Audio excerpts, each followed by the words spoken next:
राजनीतिक वृत्तिभित्र अहिले लिङ्गदेल आएपछि मान्छेहरूको आकर्षण धेरै बढेको छ। जस्तो काङ्ग्रेस, एमाले, माओवादीबाट धेरै मान्छेहरू गएका छन्। कतिपय स्वतन्त्र मान्छेहरूलाई पनि अलिकति केही हुन्छ कि भन्ने खालको एउटा आशा पलाएको छ। अब त्यो राप्रपालाई उनीहरूले कसरी अगाडि लान्छन् त्यो म भन्न सक्दिनँ अहिले, किन कमल थापाले हार्दैमा र कमल थापाको ठाउँमा अर्को व्यक्ति आएर मात्रै राप्रपा सच्चिने होइन, होइन, किन राप्रपा सच्चिने भनेको कोर्स करेक्सनको कुरा हो। उनले बोलेका सिद्धान्त र मूल्य मान्यताहरू करेक्सन गर्ने कुरा हो। यो गरेन भने उनी 6 महिनापछि यो सबै मोहभङ्ग हुन्छ, 6 महिनापछि यो सबै सिद्धिन्छ। अब करेक्सनको बाटोमा गयो भने उनीहरू सत्ता करेक्सन गर्नुपर्छ। राप्रपाको मूल नीति र सिद्धान्तभित्र के करेक्सन गर्नु पर्ने देखिन्छ आजको दिनमा? होइन, तपाईँको नवउदारवादको सिद्धान्त बोकेर राप्रपा कहीँ पनि पुग्दैन। नवउदारवाद भनेको यही डेमोक्रेसी हो, यही इकोनोमिक मोडल हो, होइन, यही कमजोरहरूलाई लुट्ने नवउदारवादको नाममा, होइन, विदेशीहरूका हामीले सामान खपत गर्ने, हामीले आफ्नो केही पनि गर्न नपाउने, राज्यले चाहिँ सार्वजनिक चाहिँ तपाईँको जीवनको निम्ति कहीँ लगानी गर्नै नपाउने, होइन, शिक्षा निजी, स्वास्थ्य निजी, अनि चाहिँ जनता राज्यले चाहिँ कल कारखाना पनि नखोल्ने। नवउदारवाद भने यो न हो, होइन, राप्रपाको नारा त नवउदारवाद हो, यही सिद्धान्त बोक्ने। त्यसो भए तपाईँले भनेअनुसार राप्रपाले तानाशाही व्यवस्थाको विचार बोक्नुपर्छ भन्नुभयो? होइन, कहाँ छ डेमोक्रेसी? कहाँ देख्नु तपाईँले डेमोक्रेसी? डेमोक्रेसीमा मैले भने नि हो, हाम्रो यही छ भ्रम। हामी कमजोर कहाँ छौँ भन्छ भने त्यो पश्चिमा स्कुलले हाम्रो दिमागै काम नगर्ने बनाइदियो, होइन। हामी कहाँ गर्नेछौँ भन्छ भने तपाईँको मान्छेले आफ्नो घरमा बसेर खान नपाएर 80 लाख मान्छे चाहिँ विदेशमा छ, तपाईँ यसलाई डेमोक्रेसी देख्दै हुन्छ अझै पनि। डेमोक्रेसी भने के हो? तपाईँ त्यो पुनर्भाषित गर्नु पऱ्यो क्या। अब डेमोक्रेसी जुन देश आज स्वतन्त्र रूपमा हिँड्न पाउनुहुन्छ, डुल्न पाउनुहुन्छ, बोल्न पाउनुहुन्छ, आफ्ना विचारहरू भावनाहरू प्रकट गर्न पाउनुहुन्छ, नेतृत्वमा भएका गल्ती र कमजोरीहरू ल्याउन पाउनुहुन्छ, खबरदारी गर्न पाउनुहुन्छ। तपाईँले जसलाई अधिनायक बार्नु त्यो चीनमा पनि पाएको छ, त्यो रुसमा पनि पाएको छ, जुलुस प्रदर्शन भइरहेछ। आफ्नो स्वार्थमाथि आँच आयो भने अमेरिकाले पनि दिँदैन। जुलियस अन्साजलाई त मार्नको निम्ति सुपुर्द गरेर भनिरहेको छ नि बेलायतलाई, जुलियस अन्साजलाई त दिँदैन, किन उसको मुटु झिक्दियो जुलियस अन्साजले। विकिलिक्सले अमेरिकाको षड्यन्त्रको मुटु झिक्दियो, होइन, त्यो त उसलाई पद्दो रहन्छ नि। तर उसलाई असर नहुने खालका बकबकाउने दिन्छ छुट, जसले पनि दिन्छ। रसियाले पनि दिन्छ, सबैले। रसिया रुसमा आज युक्रेनको विरुद्ध युद्ध गर्नु हुँदैन, युक्रेन एउटा कमजोर राष्ट्र हो भनेर जुन रसियनहरूले प्रोटेस्ट गरेका छन् उनीहरूलाई लगाएर थुनिदिएको छ। त युद्ध अवस्थामा थुन्छ। जस्तो जेलेन्स्कीले 11वटा पार्टीलाई चाहिँ सस्पेन्ड गरिदियो अस्ति, आफू आफ्नो पार्टी बाहेक अरू बाँकी जम्मै 11 पार्टी सस्पेन्ड गरियो। त्यो डेमोक्रेसी हो कि होइन? त्यो हो नि। अनि आफू बाहेकका 11 पार्टी सस्पेन्ड गर्ने, होइन, प्रतिबन्ध लगाउने कारण के? त्यस्तो पनि डेमोक्रेसी हुन्छ? माने व्याख्या आफ्नो हितको सन्दर्भमा हुन्छ हर चिजको। तपाईँ डेमोक्रेसीको व्याख्या पनि तपाईँ हामीलाई फाइदा गर्छ भने हामी डेमोक्रेसी मान्ने हो, घाटा हुन्छ भने हामीले नमान्ने हो, होइन। तपाईँ हाम्रो समृद्धि हुन्छ भने यो इकोनोमी मोडल मान्ने हो, हाम्रो कङ्गाली मात्रै हुन्छ र अरूले हामीलाई लुट्छ भने नमान्ने हो। सबैका व्याख्या सापेक्ष हुन्छन्, आफ्नो इन्ट्रेस्टमा व्याख्या गरिन्छ। कुनै पनि चिजको युनिभर्सल व्याख्या हुँदैन, सार्वभौम व्याख्या हुँदैन। त्यसमा झन् तपाईँको राजनीतिक विचारको त सार्वभौम व्याख्यै हुँदैन।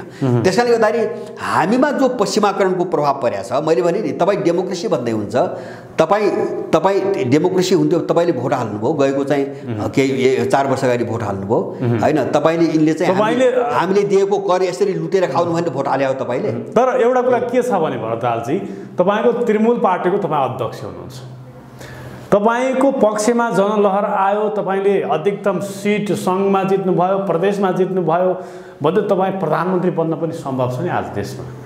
तर तपाईँ रुसमा प्रधानमन्त्री, त्यहाँको तपाईँ जस्तै कोही मान्छे प्रधानमन्त्री बन्न सक्दैन, राष्ट्रपति बन्न सक्दैन, चाइनामा सक्दैन। 2036 सम्म त त्यहाँको रुसको राष्ट्रपति एकाधिकार रूपमा उनी राष्ट्रपति रहिरहने व्यवस्था आफैले ल्याएका छन्। त्यसलाई तानाशाहीकरण भन्नुहुन्छ कि प्रजातन्त्रको त्यो स्वरूप भन्नुहुन्छ? होइन, उनले संवैधानिक भन्नुहुन्छ त्यो आफ्नो विश्लेषण हो। होइन, नै त्यहाँको मान्छेले उनलाई चुन्छ भने त्यो तपाईँ हाम्रो टाउको किन दुख्नु पर्ने? उनको त्यो मोडेल हो। जस्तो पुटिन चुनावै नगरिकन चाहिँ 2036 सम्म भ्लादिमिर पुटिन भने त होइन नि, होइन। तर बस्न सकिने कुनै पनि व्यक्ति, पुटिनको कुरा मात्रै होइन, कुनै पनि व्यक्ति लामो कार्यकालसम्म बस्न सकिने संवैधानिक व्यवस्था गरे। त्यो पुटिन होला अथवा पुटिनको ठाउँमा अर्को होला। अब जस्तो चीनमा त्यो व्यवस्था गरे, सी होला अथवा त्यसको ठाउँमा अर्को होला, तर चुनिनु त पर्छ नि उनीहरू। तपाईँकै जस्तो विश्लेषण हिटलर पनि त्यही किसिमको प्रकृतिबाट गएको त हो नि। बिल्कुल बिल्कुल बिल्कुल। हिटलर पनि चुनावैबाट गएको हो नि त। कसरी भयो तानाशाही?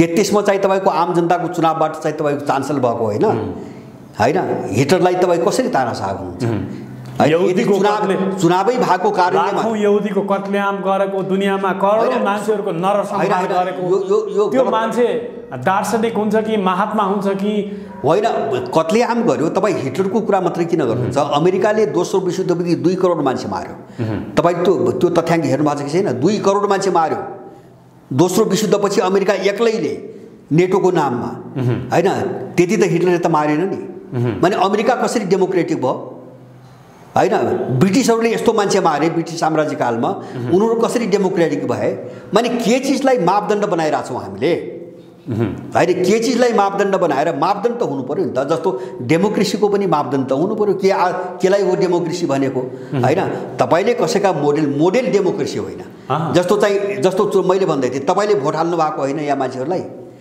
अनि तपाईले जसलाई भोट हाल्नु भो त्यो जितेर गएको मान्छेले तपाईले भोट हाले अनुसारको काम गर्यो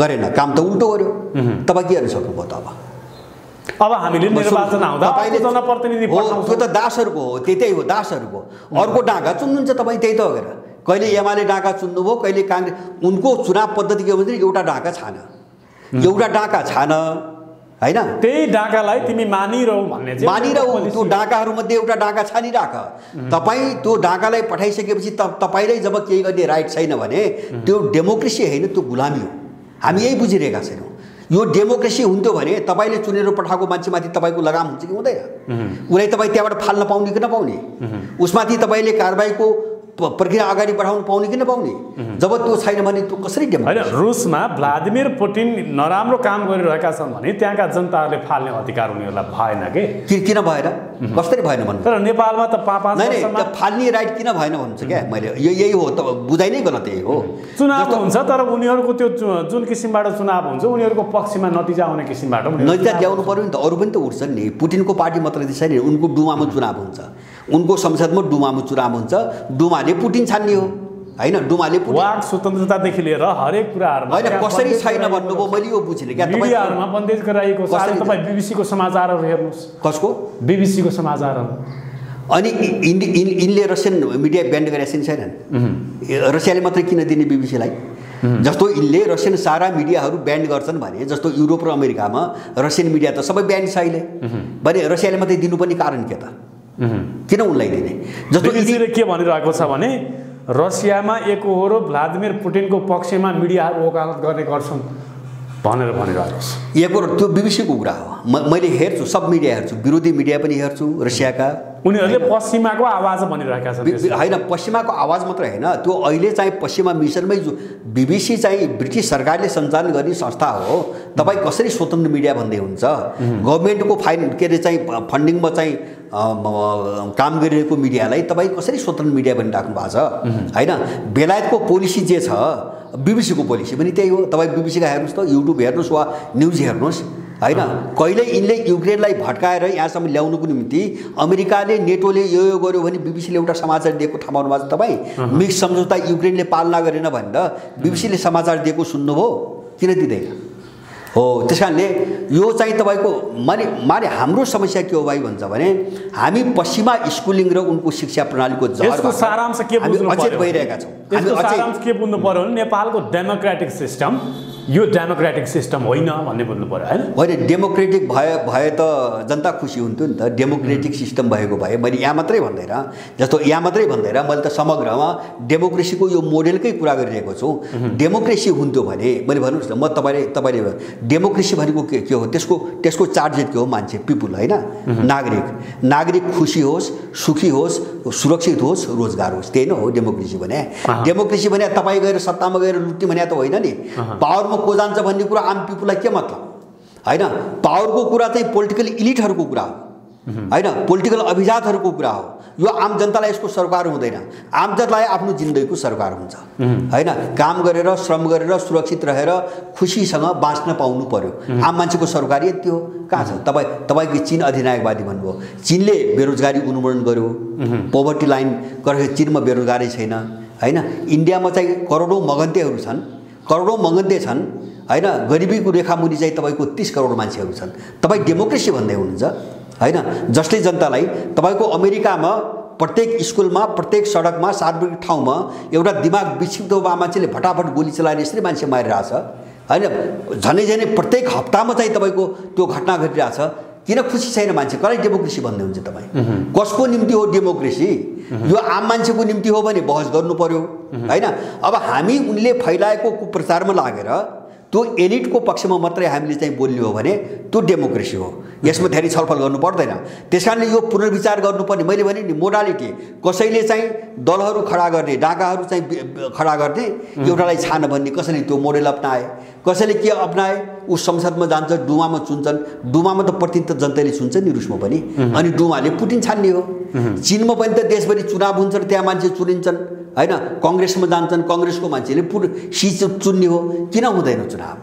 त्यहाँ अरू पार्टी किन छैनन्? चीनमा पार्टी छैनन्, चुनाव लड्ने पार्टी छन्, जित्ने केही सिट जित्ने पार्टी छन्।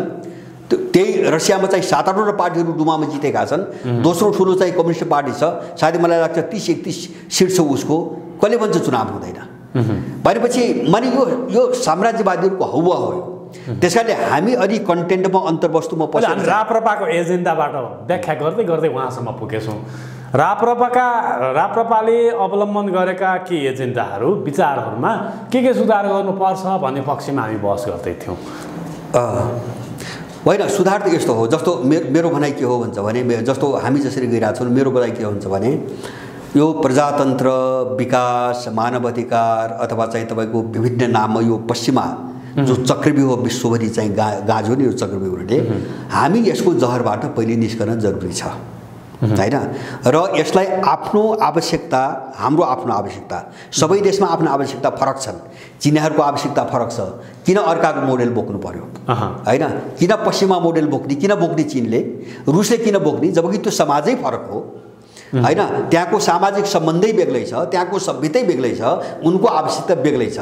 भने ब्रिटिस र अमेरिकन मोडेल बोक्नुपर्ने कर छ उनीहरूलाई, भने हामीलाई पनि कर छैन। न हामी चिनिया मोडेल बोकौँ, न हामी रसियन मोडेल बोकौँ, न हामी अमेरिकन ब्रिटिस मोडेल बोकौँ। हामी कहाँ जानु पर्यो भन्छ भने हामीलाई चाहिएको के? डेमोक्रेसी चाहिएको के? हामी कस्तो हुन चाहेको? मैले भने नि, मान्छे सुखी होस्, खुसी होस्, समृद्ध होस्, सुरक्षित होस् र चैनसँग बाँच्न पाओस्। डेमोक्रेसीको सार त त्यही हो। डेमोक्रेसीको सार भनेको, डेमोक्रेसीको अन्तर्वस्तु भनेको त त्यहाँ चाहिँ दल हुन्छ कि हुन्न, दुईटा दल हुन्छ कि बहुदल हुन्छ कि एक दल कि हुन्छ कि, त्यो त मोडालिटी हो। त्यो त मोडालिटी हो, त्यो डेमोक्रेसीको त अन्तर्वस्तु होइन। त्यो त अब त्यही डेमोक्रेसीलाई कुन ढङ्गले अभ्यास गर्ने भनेर मान्छेले आफ्नो अनुकूलतामा विकास गरेका मोडेल हुन्। अब चिनिया मोडेल एउटा छ, रसियन मोडेल अर्को छ, अमेरिकन मोडेल द्विदलीय छ, ब्रिटिस मोडेल बहुदलीय छ हैन। अब जर्मनमा चाहिँ अर्कै मोडेल छ, चान्सलर मोडेल छ, भने मोडेल आफ्नो हुन्छ। त्यसकारणले गर्दाखेरि अहिले चाहिँ मोडेलको होइन हाम्रो बहस। हाम्रो के भन्छ, तपाईँ हाम्रो भलाइको निम्ति हाम्रो डेमोक्रेसी के हो र तपाईँ हाम्रो समृद्धिको निम्ति हाम्रो डेभलपमेन्ट के हो, विकास के हो हैन। हामीले कहाँ लगानी गर्ने? जस्तो हामीसँग कृषि छ, हामीसँग जडीबुटी छ, हामीसँग पर्यटन छ, पशुपक्षी छ, हामीसँग पानी छ, खानी छ। हामीले लगानी त्यहाँ गर्ने कि हामीले स्मार्ट सिटीमा लगानी गर्ने? हाम्रो आवश्यकता के हो? हामी यो मोडेलमा बहस गरौँ।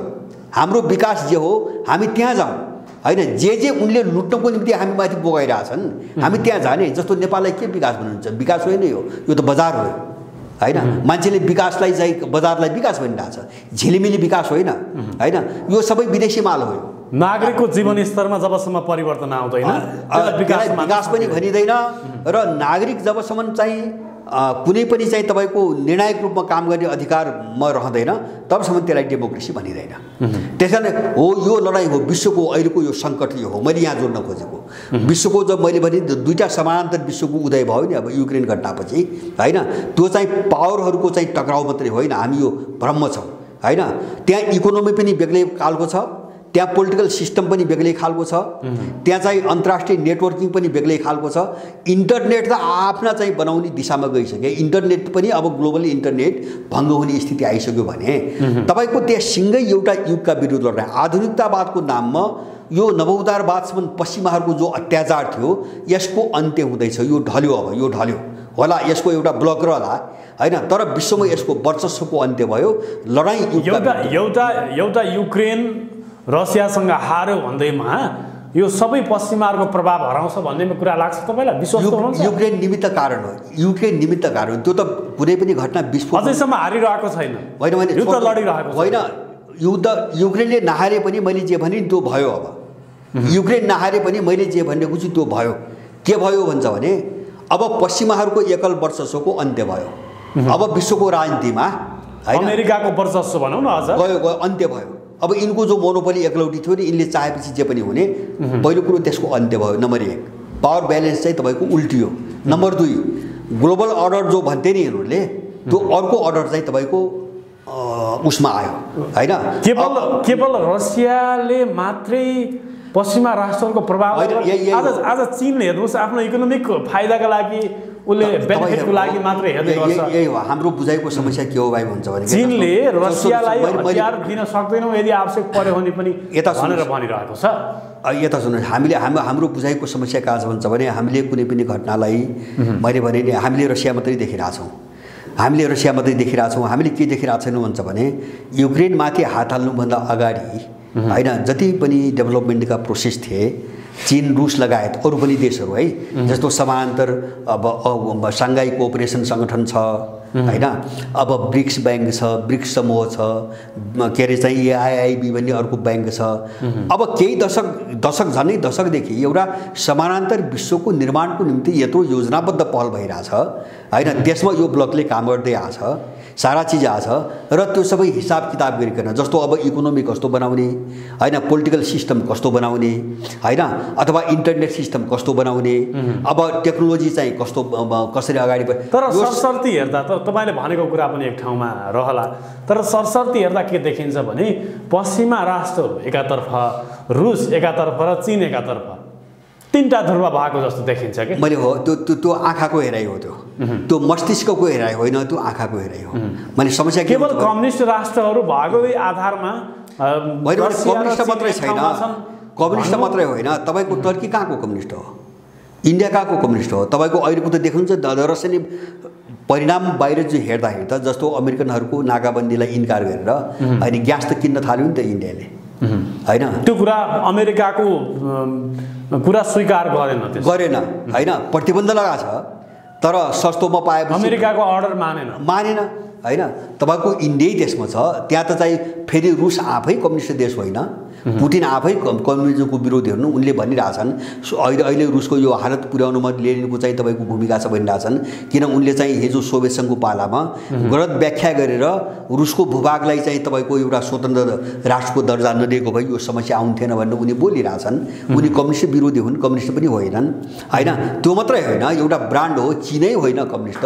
जस्तो हामी जो शास्त्रीय रूपमा बुझ्छौँ नि होइन, यत्रो मार्केट इकोनोमी छ होइन, अरबपति छन्, खरबपति छन् भनेपछि अब त्यसरी हेरेर नाम कसले के राखेको छ त्यो आधारमा, हिजो को कहाँ थियो त्यो आधारमा होइन क्या हेर्ने। जस्तो अहिले रसियन ब्लक भनौँ नि, अहिले सरस्वती आँखाले हेर्दा इन्डिया पनि त्यही देखियो, ब्राजिल पनि देखियो, मेक्सिको पनि देखियो। इन्डियाको त पुरानो एक किसिमको सम्बन्ध रसियासँग हिजो इन्डिया पाकिस्तानको लडाइँ हुँदादेखि लिएर पाकिस्तानलाई अमेरिकाले सहयोग गर्थ्यो, रसियाले इन्डियालाई सहयोग गर्थ्यो। त्यो सम्बन्धको आधारमा उनीहरूले आफ्नो पुरानो सम्बन्धलाई स्थिर बनाइरहेका छन्, त्यसलाई नै अगाडि बढाइरहेका छन्। चाइना, भारत, रसिया एक ठाउँमा हुन्छन् पूर्वी राष्ट्रहरू भन्ने यो कुरा त्यति अत्युक्ति नहोला कि भन्ने हो होइन। यस्तो छ, अत्युक्ति यस्तो हो, अहिलेसम्म त्यही देखिया छ। मैले त पहिलेदेखि भन्दै आएको हो, अबको विभाजन पूर्व र पश्चिमै हुन्छ, यो अर्को विभाजन यहाँ हुँदैन। र मैले पहिलेदेखि अब नेपालले पश्चिमा राष्ट्रहरूलाई सपोर्ट गर्नु, युक्रेनको पक्षमा मत जाहेर गर्नु बिल्कुलै गलत थियो, गैरकूटनीतिक गलत होइन। यस्तो हो, गलत मात्रै यिनी स्वाहा हुन्छन्, यिनको सम्पूर्ण अस्तित्व मेटिन्छ। किन यो लडाइँ सिङ्गो चाहिँ पृथ्वी सिङ्गो जो हामी पृथ्वी भन्छौँ नि, यसलाई कुन वेमा लग्ने, किन भन्छ भने एउटा समग्र सभ्यतासँग जोडिएको लडाइँ हो यो चाहिँ इकोनोमिक र चाहिँ तपाईँको पोलिटिकल लडाइँ मात्रै होइन, सिङ्गो सभ्यतासँग लडाइँको चाहिँ जोडिएको पूर्वीय सभ्यता र पाश्चात्य सभ्यता बिचको तपाईँ भन्नुहोस् न। अहिले उनले इन्डिया र चीनलाई लडाउने धेरै कोसिस गरे, असफल भए होइन। मैले बारम्बार के भन्दै आएको थिएँ भन्छ भने यदि अब अर्को ठुलो महायुद्ध भयो वा विशुद्ध भयो भने त्यो युरोप केन्द्रितै हुन्छ, बाहिर हुँदैन। मैले यो पनि भनेको थिएँ, भयो त्यही।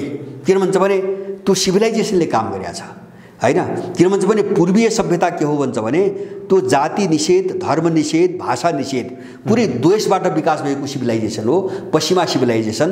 पश्चिमा राष्ट्रहरू एउटा जातिले अर्को जातिलाई समाप्त पारेर बनेका राष्ट्र हुन्। त्यही कारणले पश्चिमा राष्ट्रहरूको नाम जातिको नामबाट छ। जस्तो रुसको नाम रसियन जाति, रुसी जातिको नामबाट छ, पोल्यान्डको नाम पोलिस जातिको नामबाट छ। तर एसियाली सभ्यता त्यो होइन, हैन। एसियाली सभ्यता निषेधको सभ्यता होइन, यो समन्वयको सभ्यता हो, यो मेलमिलापको कोअपरेसनको सभ्यता हो। धेरै ठुलो अन्तर छ। लडाइँ यो हो। त्यसैले गर्दाखेरि हामी कहाँ जाने भन्ने हो। हाम्रो लडाइँ पनि त्यही हो। हामी चाहिँ यो पश्चिमा जो जहर छ नि, यसबाट चाहिँ बाहिर निस्केर अब आफ्नो देशलाई अगाडि बढाउने बाटोमा जाने कि अनि चाहिँ तिनै पश्चिमाले खुवाएको विष पिएर, जहर पिएर अनि चाहिँ हल्लो जाति, फल्लो जाति, हल्लो धर्म, फल्लो धर्म गरेर चाहिँ हामी चाहिँ टुक्रा टुक्रा भएर सिद्धिने। हाम्रो समस्या पनि त्यही हो। त्यसैले गर्दाखेरि नेपालले निकास त्यो बेला मात्रै पाउँछ जब पश्चिम पराजित हुन्छ। मुद्दा त्यहाँ जोडिएको छ। नेपालले यो सङ्कटबाट निकास त्यो दिन मात्रै पाउँछ जब यो ग्लोबल लडाइँमा पश्चिम पराजित हुन्छ। त्यो काम दुनियाँमा अमेरिकाको अस्तित्व र प्रभाव, अमेरिका र पश्चिम युरोपको हैन, विश्वमा यिनको वर्चस्व अन्त नहुँदासम्म नेपाल शान्त हुँदैन। हेरिराख्नुला, मैले 1 दशकदेखि भन्दै आएको। किन भन्छ भने नेपालको भूराजनीतिक सङ्कट भनेकै उनको रणनीतिको एउटा पार्ट हो। उनको रणनीति जस्तो साउथ चाइना सीमा ताइवान एउटा रणनीति, हङकङ दोस्रो रणनीति, उइगुर तेस्रो रणनीति, युक्रेन चौथो रणनीति, यस्तै रणनीति नेपालको एमसीसी त्यस्तै रणनीति हो त्यो। त्यसैले गर्दाखेरि उनको लडाइँ पनि तपाईँको सभ्यतैसँग जोडिएको छ। मैले बारम्बार भनेको छु, जस्तो नेटो र पश्चिमी युरोप, अमेरिका र पश्चिमी युरोप, तपाईँ 1990 पछि सोभियत युनियनको विघटनपछि एकचोटि इतिहास हेर्नुहोस्। एकचोटि यिनले निशाना कहाँ बनाएको छन्? आक्रमण।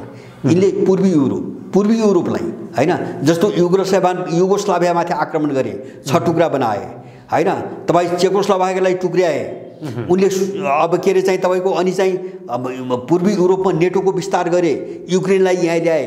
कारण के हो? कारण के हुन्छ भने रसियालाई कमजोर बनाउने। किन? रसिया चाहिँ पश्चिमहरूको विपरीत, पश्चिम युरोपको विपरीत स्लाभिक सभ्यताबाट विकास भएको देश हो। र युगोस्लाभियाका 6वटा देशहरू जो टुक्रेर अहिले भने, हिजोको चेकोस्लोभाकिया, त्यसपछि अहिलेको Ukraine, Georgia, Latvia, Estonia, Lithuania जति नेटोमा सामेल गरे, यिनी सबै स्लाभ सभ्यताबाट विकास भएका देश हुन्। उनले त्यो सभ्यतामा विग्रह ल्याउने, त्यसलाई चाहिँ टुक्रा टुक्रा बनाउने र रसियालाई मेटाउने डिजाइन उनीहरू आएका छन्। किन उनको आक्रमण पश्चिम युरोपका देशमाथि हुँदैन हैन? किन पूर्वी युरोपमै उनी केन्द्रित छन् भन्दाखेरि उनले गहन ढङ्गले हेरिरहेछन्। लडाइँ यहाँ छ। रसियनहरू त्यतिकै निर्मम भएका होइनन्। उनले सभ्यताको मुटुमा हानिरहेछन्, उनले कल्चरमाथि हानिरहेछन्, उनले उनको संस्कारमाथि हानिरहेछन्। त्यसैले गर्दाखेरि यो लडाइँमा बरु आफू मेटिएला तर रसियाले छोड्दैन। किन भन्छ भने उनको मिसन सबै बुझेको छ, उसले सबै बुझेको छ। त्यसकारणले गर्दाखेरि यो लडाइँमा पश्चिमको पराजय हुन्छ। अमेरिका पछाडि खिच्दिन बाध्य हुनुपर्छ त्यसबाहेक होइन। पछाडि त गयो, योभन्दा कति पछाडि उसको घुर्की मात्र। अमेरिका फ्रन्टमा आउँदैन, अमेरिका फ्रन्टमा आउँदैन, आएको इतिहास पनि छैन। तपाईँले दोस्रो विश्वयुद्धको कुरा दोस्रो विश्वयुद्धको कुरा गर्नुभयो, अमेरिका आएको होइन। अमेरिकामा जब चाहिँ जापानले आक्रमण गरेपछि अमेरिका मुच्छिन बाध्य भएको हो। त्योभन्दा अगाडि त ऊ अरूको लडाइँ हेरेर चाहिँ ताली बजाएर बसेको छ हैन। यसलाई पावरको समर्थन गरेको जस्तो देखाएर यो युद्धभन्दा भागेर चाहिँ तपाईँको तमासा हेरेछ। स्टालिनले धम्की दिएपछि, रुसमा स्टालिनले अमेरिकालाई धम्की दिएपछि मात्रै अमेरिका चाहिँ सामेल भएको छ। दोस्रो विश्वयुद्धमा त्यो भूमिका छ उसको। अनि सरेन्डर गरिसकेको जापानमाथि गएर अणुबम हारे, परमाणु बम हानेको छ भनेपछि अमेरिका फ्रन्टमा कुनै पनि ठुलो शक्तिसँग अमेरिका फ्रन्टमा गएर लडेको एउटा पनि इतिहास। युद्ध लड्दा लड्दा कमजोर भएको राष्ट्रमाथि गएर कमजोर साना जस्तो उसले इराकमा गर्छ, अफगानिस्तान गर्छ, लिबिया गर्छ, जसले थ्याक्नै सक्दैनन् त्यहाँ गर्छ। तर उसले पावरहरूमाथि गरोस् त, चीनमाथि आक्रमण गरोस् न हैन। रसियाले त देखाइ नै। भारतमाथिको प्रभाव नै कमजोर भयो भनेर अहिले होइन। कमजोर होइन। इन्डिया यस्तो हो, इन्डिया चाहिँ अब होला केही समयसम्म यस्तै इन्डियाले दोग्लो नीति लिएला, पश्चिमासँग चाहिँ हुने, क्वाडमा बस्ने, अनि चाहिँ रसियासँग पनि सम्बन्ध राख्ने जेला।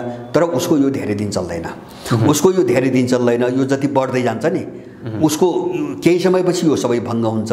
इन्डियाले कि रसिया, चाइना कि अमेरिका होइन, अर्को बाटो तपाईँ हामीलाई पनि छैन। मैले बारम्बार भनेको छु, मैले बारम्बार त्यो बाटो किन छैन भन्छ भने जस्तो अहिलेको जमानामा असंलग्न आन्दोलन अब जन्मिँदैन होइन। हिजो जो जन्मियो नि त्यो असंलग्न आन्दोलन जन्मिने कुनै पनि चाहिँ तपाईँको आधार अहिले विश्वमा छैन। किनभने असंलग्न आन्दोलन जन्माएको त जवाहरलाल नेहरूले होइन, नेहरू व्यक्तिमा नजानुहोस् न, त्यो एउटा भौतिक परिस्थितिले जन्मायो क्या। त्यो परिस्थिति के हुन्छ भने त्यो बेलाको सबै देशको इकोनोमी आत्मनिर्भर इकोनोमी थियो होइन। जस्तो अहिलेको जस्तो अन्तर्निर्भर र परनिर्भर इकोनोमी थिएन। त यो नवउदारवादको जो नारा आयो नि 80को दशकपछि, अनि इकोनोमिक मोडेल कहाँ गयो भन्छ भने ठ्याक्कै पुँजी सञ्चय गर्ने, पैसा कलेक्सन गर्ने मोडेलमा गयो। अब जुन चिजको उत्पादनबाट अधिकतम पैसा आउँछ मान्छेले त्यो मात्रै उत्पादन गर्यो। जहाँ चाहिँ नाफा हुँदैन वा घाटा हुन्छ त्यो छोडिदियो होइन। जस्तो चीन चाहिँ म्यानुफ्याक्चरिङमा संसारमा सबभन्दा अगाडि किन गयो त भन्दाखेरि त्यहाँबाट लेबर कस्ट बढी पर्छ। युरोप र अमेरिकाले म्यानुफ्याक्चरिङको काम बन्द गरिदिए, छोडिदिए। अब चीनबाट सस्तो ल्याए पनि भयो उनीहरूलाई अधिकतम नाफा हुन्छ त्यहाँ जाने भए। माने त्यसले गर्दाखेरि चीन पनि चाहिँ जो आफूले उत्पादन गर्दैन जहाँ बन्द गर्यो त्यो अरूप्रति निर्भर भयो। युरोप र अमेरिकाले पनि जे उत्पादन गर्न छोडे अरूबाट किन्नुपर्ने भयो। यो समस्याबाट कुनै पनि देश अहिले मुक्त छैन।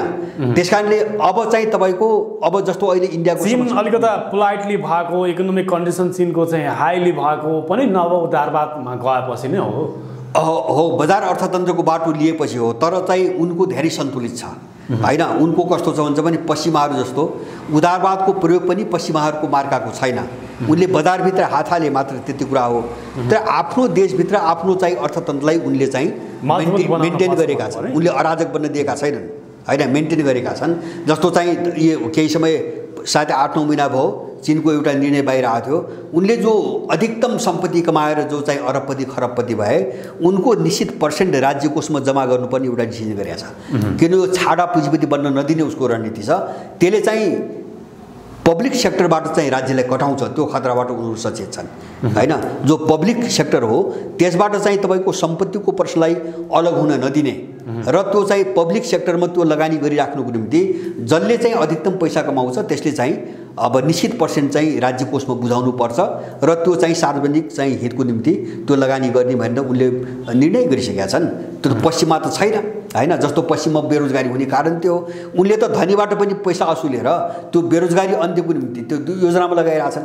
धेरै ठुलो अन्तर छ। त्यसकारणले अहिलेको लडाइँ के हो यो समग्र भन्छ भने भन्छ नि सामान्य भाषामा न्यारेटिभको लडाइँ, शास्त्रको लडाइँ, आख्यानको लडाइँ होइन, अथवा थटको लडाइँ, विचारधाराको लडाइँ हो होइन। जसभित्र चाहिँ पोलिटिक्स पनि छ, अर्थतन्त्र पनि छ, त्यहाँ सभ्यता पनि छ, त्यहाँ संस्कार पनि छ, सारा चिज छ। यो लडाइँ भएको हुनाले हामी चाहिँ तपाईँको कसरी चाहिँ यो चिजलाई बुझ्ने भन्ने हाम्रो समस्या हो। त्यसकारण यहाँ अहिले पश्चिमा गीत गाएर एक त हाम्रो देश गिजोल्ने तिनै दुष्टहरू हुन् होइन। त्यो कोणबाट हेर्दाखेरि हाम्रो देशलाई यस्तो बनाउने त्यही अमेरिकन इन्डियन पनि मतियार भयो, त्यही युरोपियन होममेड डिजाइन बनाउने। हाम्रै कोणबाट हेर्दाखेरि पनि तिनी हाम्रा दुष्ट शक्तिहरू हुन्। तपाईँ यसो भन्नुहुन्छ अब देशमा यस्ता किसिमका नेताहरू छन्, युवा नेताहरू बनिनेहरू, प्रखर वक्ताहरू बनिनेहरू, जोस र जाँगर जुनुन भएका व्यक्तिहरू बनिनेहरू, उनीहरूले अमेरिकाबाट चाहिँ 55 अर्ब ल्याउनुपर्छ, भारतबाट 80 अर्ब ल्याउनुपर्छ, चीनबाट 70 अर्ब ल्याएर देशको विकास गर्नुपर्छ भन्नेहरू पनि छन्। होइन, उनको स्कुलिङ त भिखारी स्कुलिङ हो, त्यही पढाएको छ।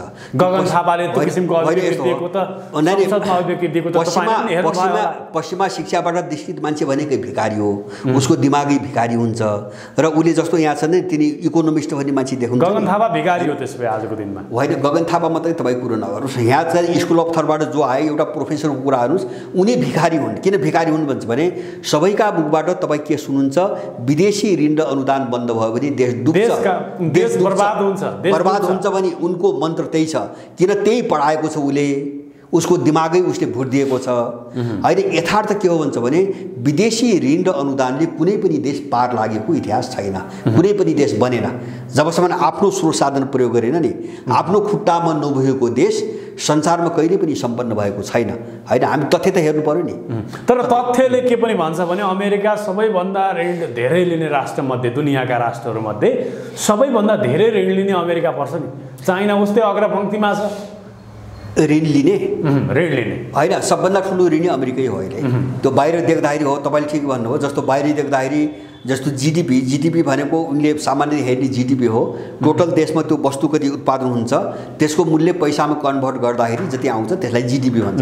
जीडीपी उत्पादनमा अमेरिका सबभन्दा ठुलो आकार देखिन्छ, तर ऊ संसारको सबभन्दा ठुलो ऋणी देश हो। त्यो पनि चीन सबभन्दा ठुलो साउ हो, उसको चीन चाहिँ सबभन्दा ठुलो साउ हो, त्यसपछि तपाईँको जापान छ, सायद जापान छ दोस्रोमा।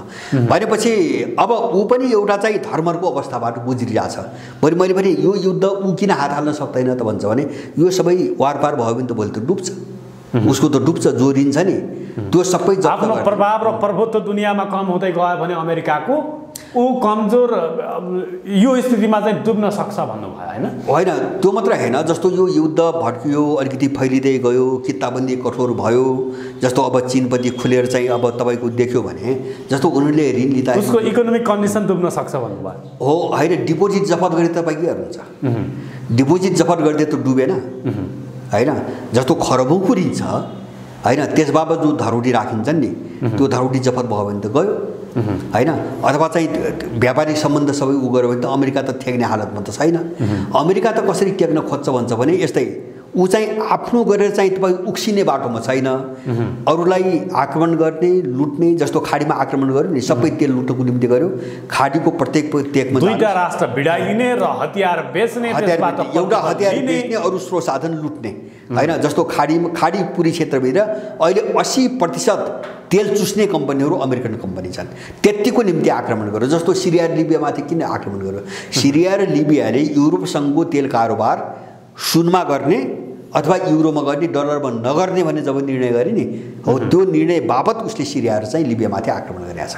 अरू कुनै कारण छैन त्यसको पछाडि हो। ऊ त्यसरी चाहिँ तपाईँको अलिकति लुटलाट पारेर पैसा कलेक्सन गर्ने, हतियार बेच्ने, मान्छेलाई भिडाउनु हतियार बेच्ने गर्दै आएको। तर यो सबैले बुझाएको छ अब यो धन्दा उसको चल्दैन, यो धन्दा अब चल्दैन।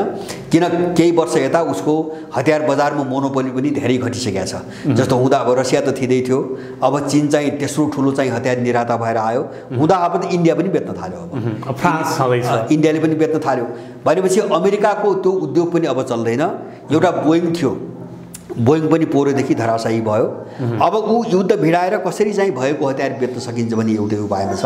त्यो सबैले बुझेका छन्। त्यो तपाईँ रसियन र चाइनिज मात्र होइन, त्यो जर्मनी र चाहिँ फ्रान्सले पनि बुझेका छन्, त्यो बाँकी विश्वले पनि बुझेको छ। उसको त्यो धन्दा पनि अब चल्ने सम्भावना मैले देख्दैन। त्यस कारण लडाइँ यो हो। अब लडाइँ कहाँ केन्द्रित छ विश्वको, त्यहाँ नै जानु पऱ्यो हामी। बाहिर रूपमा बहकेर चाहिँ युक्रेनमाथि रुसले आक्रमण गर्यो भनेर यो सानो यहाँ मात्रै रुसले गर्यो त गर्यो, के कारणले गर्यो होइन? त्यो कारण त हेर्नु पऱ्यो नि, त्यसको आधारमा लेखाजोखा गर्नु पऱ्यो। अब युक्रेनमाथि आक्रमण नगरे भए के हुन्थ्यो? युक्रेन जस्तो छ त्यस्तो रुस हुन्थ्यो होइन? किन युक्रेनी भूमिबाट रुसमाथि एट्याक हुन्थ्यो होइन? लडाइँ त त्यहाँ नै जोडिया छ। त्यसैले यिनी घटनाहरूलाई हामीले अलिकति तर्कसङ्गत र वस्तुपरक कोणबाट हेर्ने हो होइन? अब हामीले घटनालाई चाहिँ आँखाले मात्रै हेरेर चाहिँ विश्लेषण गर्नु हुँदैन। अलिकति सामरिक स्वार्थमाथि आँच आउने भएपछि उसले आक्रमण गर्यो भने सामरिक स्वार्थ मात्र होइन, रुसको अस्तित्व नै धरापमा पर्यो नि त। जस्तो युक्रेन नेटोमा सामेल भयो भने उतातिरबाट बेलोरुसबाट जोगिरहेको छ रुस होइन? जस्तो लिथुनिया त सिमाना के अरे कालिनिन, जस्तो लिथुनिया, लाटभिया र इस्टोनिया अब तीनटा चाहिँ सीमा जुट्या बाल्टिक राज्यहरू नेटोमा लैसकेका छ होइन? जस्तो जर्जियामा त्यही समस्या ल्यायो। अब युरोपको दोस्रो ठुलो देश भनेको युक्रेन, रुसपछिको। अब युक्रेन पछि चाहिँ तपाईँको गयो भने त त्यो चाहिँ भूगोल नजिक मात्रै भएन कि सिभिलाइजेसन एउटै होइन, तपाईँको कल्चर एउटै, संस्कार एउटै। युक्रेनी र रसियन त झनै झनै छुट्याउनै नमिल्ने जाति हो क्या। किन भन्छ भने रुसको ग्रेटर रसियाको पहिलो राजधानी नै के भयो होइन? 1600 चाहिँ तपाईँको के अरे चाहिँ 86मा होइन रसियन जारले स्थापना गरेको राजधानी नै के भयो होइन? सेन्ट पिटर्सबर्ग र मस्को त धेरै पछि आएको हो। भनेपछि अनि रुसले छोड्दा सारा युक्रेन बनाउनु उसको त्यत्रो योगदान छ। त्यो मात्रै होइन, तपाईँको युक्रेनी जमिन अहिले पनि गुगल हेर्नुहोस्, नक्सा हेर्नुहोस्, युक्रेन 17औं शताब्दीको मध्यमा युक्रेनको आकार नेपालको एउटा अञ्चल जत्रो छैन। युक्रेन जसलाई युक्रेन भनिन्थ्यो होइन, युक्रेन जसलाई भनिन्छ नि अहिले, त्यसको आकार नेपालको एउटा अञ्चल जत्रो छैन। अहिले पनि गुगलमा हेर्न सकिन्छ। अनि 4 पटक चाहिँ रसियन भूभाग त्यहाँ गाभिएको छ होइन? पहिलोपटक रुसी जारले 1886 देखि 1917 को बिचमा जारहरूले धेरै पटक त्यो युक्रेनसँग रुसी भूमि दिँदै ठुलो भूभाग चाहिँ तपाईँको उत्तरतिरको ठुलो भूभाग युक्रेनमा गाभे। अनि दोस्रो पटक लेनिनले चाहिँ तपाईँको यो दक्षिणतिरदेखि लिएर पश्चिम दक्षिण पश्चिमको ठुलो भूभाग चाहिँ तपाईँको लेनिनले गाभे 1922 मा। अनि 1939 देखि 41 को बिचमा स्टालिनले सुदूरपूर्वी जो अहिले सुदूरपश्चिम जो अहिले लडाईँ केन्द्रित छ नि त्यो सम्पूर्ण भूभाग रसियाली युक्रेनमा गाभेको हो। अनि अन्तिम पटक क्रिमिया 1954 मा अस्ति भर्खरै निकिता क्रुश्चेभले रसियन राष्ट्रपति क्रुश्चेभले चाहिँ प्रशासनिक समस्या रुसबाट अलिकति कटेको भूभाग भएको हुनाले त्यो खर्च बढी हुन थाल्यो अनि चाहिँ युक्रेनमा हालेर चाहिँ तपाईँको प्रशासनिक रूपमा सजिलो बनाएको हैन। अनि रसियाले छोड्छ अनि त्यही युक्रेन सारा उसको भूभाग दिएर झनै 80% रसियन भूभाग गाभेर बनाएको युक्रेन अनि त्यही युक्रेनलाई नेटोको अड्डा बनाएर रुसलाई समाप्त पार्ने मिसनमा हिँडेपछि रसियाले छोड्छ। त हामी यो कुरो हेर्ने कि नहेर्ने उनको अत्याचार। त्यसकारणले गर्दाखेरि अब हामीले चाहिँ एउटा जायज चीज के हो भन्ने हेर्नु पर्यो क्या। यसको अर्थ रसियाले आक्रमण गर्यो मान्छे मार्यो ठिक गर्यो। अब युद्धमा हेर्नुस् युद्धमा गइसकेपछि मान्छे मर्छ। यिनी चाहिँ यस्ता तपसिलका कुरा हो नि। मानवीय छ युद्धमा त मय खान त गइन्न नि। युद्ध भने मय खाने ठाउँ हो। युद्धमा त युक्रेनले पनि मार्छ रसियाले पनि मार्छ हैन। यो कोही बहसको मुद्दा होइन क्या यो। अब बहसको मुद्दा के हुन्छ भने यसको कारण के हो यसको कारण के हो र यसको रिजल्ट के निस्किन्छ बस त्यति मात्रै हो हैन। तपाईको पात्रको कुरा हुँदैन। जस्तो माओवादी युद्धका कुराहरु छन् नि केही माओवादी अबुजहरु भन्छन् नि यत्रो बलिदान गर्यो अपमान गर्न मिल्छ भन्छ। तिनको बलिदानको हिसाब हुन्छ कति मान्छे मर्यो भने हिसाब हुन्छ। उनको युद्धले देशमा परिणाम के दियो हेर्ने त्यो उनको लिडरशिपले के गर्यो हैन के खेल खेल्यो र समग्र उनको युद्धले देशलाई के दियो कहाँ पुर्यायो हेर्ने त त्यो हो नि। रिजल्टको आधारमा मूल्याङ्कन गरिदियो। त्यसकारणले गर्दाखेरि म लागेको थिएँ माओवादी युद्धलाई प्रायोजित भन्न मिल्छ भन्छ अबुझ माओवादी हैन। अब सहभागी के मतलब आन्दोलन चाहिँ नेपाली जनताले नेपाली 60 साल 46 साल 63 साल जनताले प्रयोग भयो नि के जनताले ल्याएको भन्ने हैन। 60 सालमा पनि त जनतै उठेको हो हैन। तपाईको कांग्रेसलाई जिताउँदाखेरि पनि जनताले भोट हाल्छ एमालेलाई जिताउँदाखेरि जनताले हाल्छ माओवादी जिताउँदाखेरि जनताले हाल्छ। प्रयोग हुन्छ हैन त्यसको सिङ्गो डेभलपमेन्टको प्रक्रियामा हिसाब हुँदैन। हिसाब लिडरशिप के हो र त्यसबाट निस्कने नतिजा के हो हिसाब मूल्याङ्कन यहाँबाट मात्रै हुन्छ। त्यसकारणले हामीले कारण र त्यसको परिणाम नहेरिकन कुनै घटनाका बारेमा धारणा बनाउनु हुँदैन। मेरो चाहिँ आफ्नो स्पष्ट हुन्छ। अब हामी कार्यक्रमको अन्त्यतर्फ पनि छौँ। लामो समय संवाद गरियो। अब अन्त्यमा तपाईलाई हेर्ने दर्शक महानुभावहरूलाई के भन्न चाहनुहुन्छ? मैले एउटै हो जस्तो मैले भनेको छु जस्तो देशको स्थिति एकदम भयावह छ। अब मैले भने नि आँखाले एउटा चीज देखिन्छ तर हामी आँखाले देख्ने मान्छे मात्रै नबनौँ हैन। हामीले अलि मस्तिष्कले पनि हेर्ने कोसिस गरौँ किन मस्तिष्कले धेरै कुराहरू अहिले देखिँदैन बाहिर जो आँखाले देख्छ।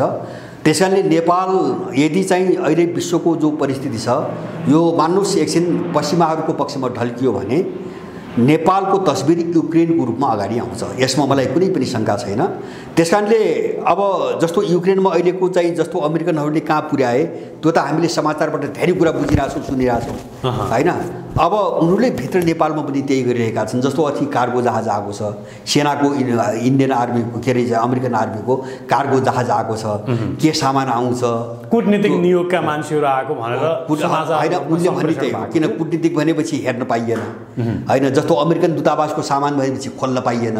अब खोल्न नपाएपछि त्यहाँ हतियार पनि आउँछ त्यहाँ अरू चीज पनि आउँछ हैन।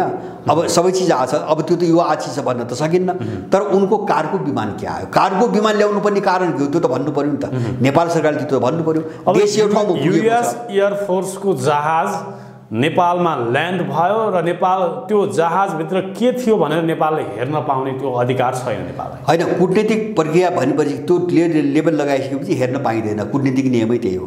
जस्तो दूतावासको निम्ति सामान भनेपछि खोल्न पाइँदैन हेर्न पाइँदैन। नेपाल यदि अमेरिकामा लयो भने पनि हेर्न पाउँदैन अमेरिकाले होइन नियमले पाउँदैन नियमले पाउँदैन। अब हेर्नेले शक्तिवालाहरूले टाइट गर्छन् हेर्न पनि सक्छन्। जस्तो अस्ति पाकिस्तानमा चाहिँ उत्तर कोरियाको दूतावासमाथि पाकिस्तानी पुलिस पस्यो भन्ने घटना आयो नि त्यो त सामान्य नियमले नपाउने घटना हो। किन दूतावास भने त स्वतन्त्र अर्को देश हो त्यो अर्को देश हो त्यो त अर्को देशमाथिको हमला हो त्यो। तर पाकिस्तानी पुलिस पस्यो हैन के कारणले पस्यो पाकिस्तानी पुलिस पस्यो मिल्दैन हैन। जस्तो चाहिँ यहाँ पनि विदेशी दूतावास छन् त्यो दूतावासभित्र नेपाली पुलिस पस्न पाउँदैन। तर एयरफोर्सको जहाजभित्र आएको कुरा त सानो कुरा होइन नि हो त्यही मैले भने जस्तो एयरफोर्सको कार्गो जहाज नेपालमा आउनुपर्ने कारण के त्यो त बुझ्नु पर्यो नि त मान्छेले। कारण के त्यो कार्गो भने सामान बोक्ने जहाज हो। के सामान त्यत्रो कार्गो जहाज नेपालमा के सामान ल्याएर त्यो पनि दूतावासको निम्ति भनेपछि त्यहाँभित्र एमसीसी मिसनसँगै जोडिएको सामान छन्। यो लाटाले पनि बुझ्ने कुरा हो हैन। योभन्दा अगाडि किन आएन मिलिट्री फोर्सको जहाज हो? योभन्दा अगाडि किन आएन? जस्तो एमसीसी अनुमोदन हुनुभन्दा अगाडि किन आएन हैन? प्रश्न त सबै कोणबाट उठ्ने भयो नि। माने यिनी बहसमा नजाउँ। अब यहाँ यिनको यस्तो धेरै छ। हामीले हेर्ने के हुन्छ भने नेपाललाई युक्रेन बनाइ छाड्छ अमेरिकाले। नेपाललाई युक्रेन बनाइ छाड्छ। किन भन्छ भने तपाईको अहिलेको चीन भनेको तपाईको युक्रेनसँग जोडेको रसिया हो उनको निम्ति। र रसियालाई छिन्नभिन्न पार्न युक्रेनको जो बलि चढाइदिए नि हो। अब उच्च स्तरमा चीनको भ्रमण हुँदैछ। चिनिया विदेश मन्त्री नेपाल आउँदैछन्। यही प्रभावलाई निस्तेज पार्नको लागि, यही प्रभावलाई कम गर्नको लागि आउने हो? होइन, प्रभावको मात्रै होइन। चिनियाहरूले नेपालप्रति अब एउटा चाहिँ रिभ्यू गर्छन् यो भ्रमणपछि। किन यो भ्रमण उनको पहलमा हुन थालेको छ एउटा हामीले बुझ्नुपर्ने हैन। दोस्रो कुरो चाहिँ चिनिया राष्ट्रपतिपछिको दोस्रो शक्तिशाली व्यक्तिले यो भ्रमण गर्दैछन्। दोस्रो कुरा अब यो मैले के देख्छु भने मेरो अनुमानमा अब एमसीसीका एउटा मलाई लाग्छ एमसीसीसँग कुरा उठ्यो भने एउटा कुरामा उठ्ने हो। किन चिनियाहरू चाहिँ अमेरिकन जस्तो नाङ्गो भएर चाहिँ देखिन सक्दैनन् हैन, सर्वाङ्गी नाङ्गो। उनले दुई तीनटा कुराहरूमा उनको ख्याल गर्नुपर्छ। एउटा एमसीसी अनुमोदन गर्ने बेला अमेरिकाले जुन धम्की दियो त्यो धम्कीको काउन्टरमा उनीहरूले बोलेका छन् हैन। यो धाक धम्की को चाहिँ चीनले काउन्टर गर्नेवाला छ भनेको छ। एउटा कुरा हामीले त्यो शेरबहादुर देउवा प्रचण्ड र केपी शर्मा ओलीलाई फोन गरेर सहायक विदेश मन्त्री डोनाल्ड लूले अमेरिकाका सहायक विदेश मन्त्रीले धम्काए नेपालका शीर्ष राजनीतिक दलका शीर्ष नेताहरूलाई धम्काए। त्यसको प्रधानमन्त्रीलाई समेत धम्काए। त्यसको प्रतिकार गर्ने भनेर चीन बोलेको छ एउटा कुरा। दोस्रो उसले के भनेको छ भन्छ भने उसले चासो राख्ने दोस्रो कुरो यिनले जो व्याख्यात्मक प्रस्ताव भने नि त्यो तिमीहरूले कार्यान्वयन गर्छौ गर्दैनौ उनले सोध्ने त्यो हो। उनले त्यो पक्कै सोध्छन् मलाई लाग्छ। किन त्यो एमसीसीको सम्झौता र व्याख्यात्मक प्रस्तावमा त धेरै कुरो बाजिन्छ। यिनको व्याख्यात्मक प्रस्ताव मान्न अमेरिका बाध्य छैन। किन यो त एकपक्षीय हो। यो त एकपक्षीय हो, लेखित द्विपक्षीय सहमति होइन। अब त्यसपछि यिनको जवाब के हुन्छ तेस्रो कुरा। र तेस्रो महत्त्वपूर्ण के हो भन्छ भने 5 वर्ष एमसीसी भन्दा अगाडि सम्झौता भएको बीआरआई 5 वर्षदेखि एउटा पनि सम्झौता अगाडि बढ्न नदिएर यिनले पेन्डिङमा राखेका छन्। ओलीको कार्यकाल पेन्डिङमै राखेर सकियो। शेरबहादुरले गर्ने प्रश्नै भएन हैन। त्यसकारणले त्यसको उनले जवाब माग्छन्। र यो सबै चिज के को निम्ति हुन्छ भन्छ भने युक्रेनको घटनापछि केही देशहरूसँगको सम्बन्ध पुनर्विचार गर्नुपर्ने एउटा बाध्यता उनीहरूको अगाडि आइसकेको छ। जस्तो नेपाललाई कसरी ट्रिट गर्ने भन्ने जस्तो अहिले जे छ नि हैन, यो ढङ्गले उनको चल्दैन। मैले बुझेको अब चल्दैन। किन भन्छ भने यिनी नेपालले अकस्मात गएर युक्रेनको पक्षमा मत जाहेर गर्यो। युक्रेनको मात्रै होइन, तपाईको युक्रेन मात्रै होइन, एमसीसी त अनुमोदन गरे नि। एमसीसी नेपालको संसदबाट युक्रेन त टाढाको कुरा हो। जस्तो एमसीसी अनुमोदन गरे भने अब एमसीसी पश्चिमा राष्ट्रहरूको प्रभावमा विकसित भएका राजनीतिक घटनाक्रमहरू नेपालका त्यसमा चाहिँ शङ्काको दृष्टिकोणले अथवा चाहिँ उनीहरूले हेर्ने नीतिमा पुनर्विचार गर्नुपर्ने अवस्था चाहिँ पुनर्विचार गर्नुपर्ने बाध्यता सबैले आयो। किन विश्वको ध्रुवीकरण त्यो बाटोमा गइसक्यो हैन। यो बाटोमा उनको निम्ति बाध्यता हो। अब जस्तो नेपालसँग कसरी डिल गर्ने उनीहरूले यो भ्रमणपछि एउटा नयाँ सोच बनाउँछन्। यसमा मलाई कति पनि शङ्का छैन। एउटा नयाँ सोच बनाउँछन्। चीनले अब आफ्नो हेर्ने नीति नेपालप्रति हेर्ने नीति परिवर्तन गर्छ एकदम। यिनको जवाफ हेरिकन र यिनको त्यो भूमिका हेरिकन उनले नीति बदल्छन्। अब उनी कहाँ हेरिरहेछन् भन्छ भने एमसीसीको जस्तो बीआरआईसँग भएका सम्झौताहरू हेर्ने हो भने अमेरिकाको एमसीसी लागू यहाँ हुन सक्दैन। जुन मिसनमा आइरहेछ नि उ त सैन्य मिसन हो। त्यो त एमसीसी होइन। एमसीसी बीआरआईसँग भएका सम्झौता अगाडि बढ्ने हो भने एमसीसीको अमेरिकन मिसन अगाडि बढ्दैन हैन। किन बढ्दैन? अब एमसीसी चाहिँ अगाडि बढाउने भने बीआरआई कार्यान्वयनमा आउँदैन। सम्भवै छैन। किन सम्भव छैन भन्छ भने पहिलो कुरो त सम्झौतामा अमेरिकी कानुन लाग्ने कुरा गरिसकेका छ पहिलो कुरा हैन। दोस्रो कुरा अर्को प्रावधान त्यहाँ के छ भन्छ भने एमसीसी परियोजनामाथि कुनै आँच आउने असर हुने कुनै अन्य पक्षसँग भएका सम्झौताहरूको कारणले एमसीसी परियोजनामा कुनै असर पुग्न सक्ने देखेमा त्यस्ता सम्झौताहरू निष्प्रभावी हुनेछन् भनेको छ। भन्नुको मतलब यदि एमसीसी अमेरिकन मिसन अगाडि बढ्ने दौरानमा कुनै बाधा आउने भयो भने अरू देशसँगका BRI मात्र हैन भारतसँग हुन सक्छ। फर इक्जाम्पल तिनी कुनै पनि देशसँगका सम्झौताहरू निष्प्रभावी हुन्छन् भनेर चाहिँ सम्झौतामा लेखेको छ। त्यसकारणले MCC त BRI र भोलि इन्डियाको पनि त्यही हालत आउँछ, सबैलाई ब्लक गर्ने विषयमा आएको छ सम्झौतामा हो। उनले त्यो चेक गर्न खोजिरहेछन् अहिले, उनले त्यो चेक गरिसक्छ। तर तपाईँलाई एउटा कुरा थाहा छ नि, आज श्रीलङ्काको भूराजनीतिक धरातल हेर्ने हो भने श्रीलङ्काले लगातार पश्चिमा राष्ट्रको प्रभावलाई निस्तेज पार्नको लागि भनेर अमेरिकाले दिने MCC देखि लिएर अन्य सहयोगहरूलाई उसले चाहिँ नेग्लेक्ट गर्यो। तर चीनले दिएको सहयोग BRI देखि लिएर अन्य ऋण लिने सहयोगहरूमा चाहिँ उसले हात थापिरह्यो, जसले गर्दा आज श्रीलङ्का इकोनोमिक कन्डिसन कंगाल भएको छ। त्यस्तै कन्डिसन नेपालको आओस् भनेर नेपालका राजनीतिक दलहरूले यसो भए नेपालको सरकारले हामी उनको प्रबन्ध नजाउँ क्या। मलाई एउटा कुरा के भन्छ भने चीनसँगको BRI सँगको सम्झौताको कारणले श्रीलङ्का कंगाल भएको छ भनेर कुनै तथ्याङ्क तपाईँ दिन सक्नुहुन्छ? कुनै तथ्याङ्क छ तपाईँसँग? तर मैले तथ्याङ्क नभइकन यो उनको स्याल हो यहाँ हो क्या। श्रीलङ्काले चीनलाई ऋण तिर्न नसक्दा एउटा बन्द हानि दिनु परेको छ नि। होइन यो पनि गलत झुट हो। चीन श्रीलङ्काको सबभन्दा ठुलो ऋणी चीन नै होइन, तपाईँ तथ्याङ्क हेर्नुहोस् न। चीनभन्दा ठुलो ऋणी चाहिँ तपाईँको जापान छ, चीनभन्दा ठुलो ऋणी अमेरिका छ। श्रीलङ्कामा अहिले जति ऋण भन्छन् नि चिनियाहरूको टोटल जति ऋण छ नि त्यसको चाहिँ तपाईँको 12-15% भन्दा माथि चिनिया ऋण छैन। यो पश्चिमाहरूले फलाएको प्रबन्ध हो, यो सबै इन्डियनहरूले फलाएको प्रबन्ध हो। हामी तथ्यमै नगरी बोलिरहेको छौँ क्या। तर श्रीलङ्काले आफ्नो भूमिमा चिनिया बन्दरगाह किन निर्माण गर्न त्यो उसको आवश्यकता होइन, उसको आवश्यकता भन्ने कुरा अलिकता त्यसले चाहिँ आशंका जन्म आएको छ के। कसलाई नै आशंका यस्तो को अमेरिकनलाई दिन्छ त? अमेरिकनलाई दिए के राम्रो हुन्थ्यो, इन्डियनलाई दिए राम्रो हुन्थ्यो।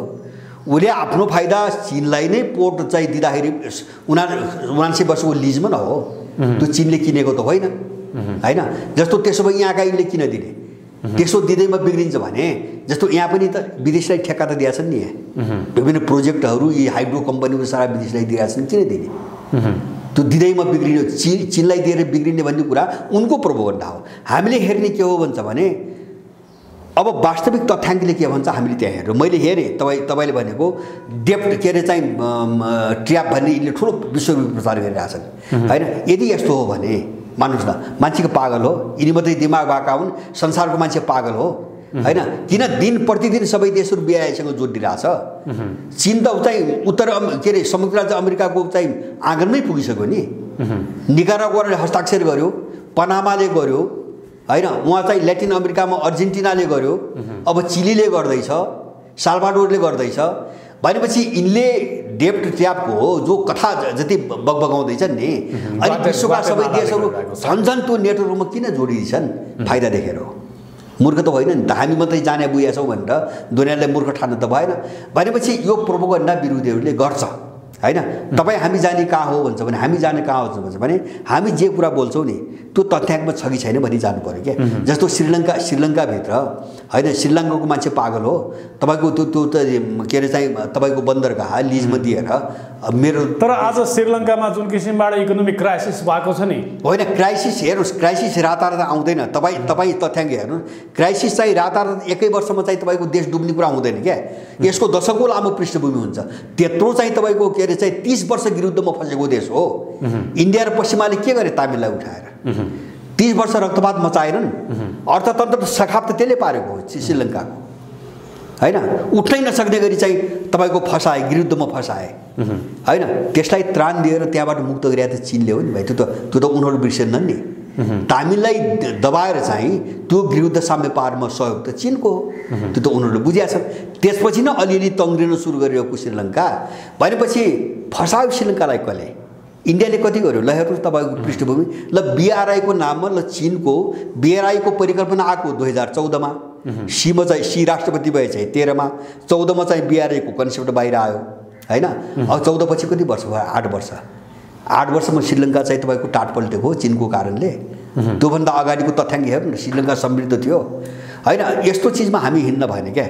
होइन हो भने त्यही अनुसार बहस गरौँ। त्यसले हानि गर्छ। श्रीलङ्का गृहयुद्धमा फँसेको थियो। गृहयुद्धबाट निस्किने बित्तिकै उसले संसारका अधिकतम राष्ट्रहरूबाट लोन लियो र उसले विकास निर्माणका कुराहरूमा खर्च गर्यो। रोड बनायो, सडक बनायो, पुल बनायो, उसको लोन सबै कुरा बनाइसके पछाडि अहिले तिर्ने क्षमता भएन, त्यो कारणले गर्दा फँस्यो। त्यो पनि गलत हो। जस्तो सुन्नुहोस्, तिर्ने जस्तो उसका आफ्ना संस्था छन्, जस्तो ब्रिक्स छ, ब्रिक्स ब्याङ्क छ, AIIB भन्ने अर्को ब्याङ्क छ होइन, यो क्षेत्रीय स्तरको ब्याङ्क छ।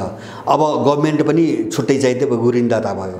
अनि चाहिँ तपाईँको जस्तो यहाँबाट जस्तो विश्व ब्याङ्कले जुन शर्त राख्छ, म शर्तको कुरा गर्दैछु है।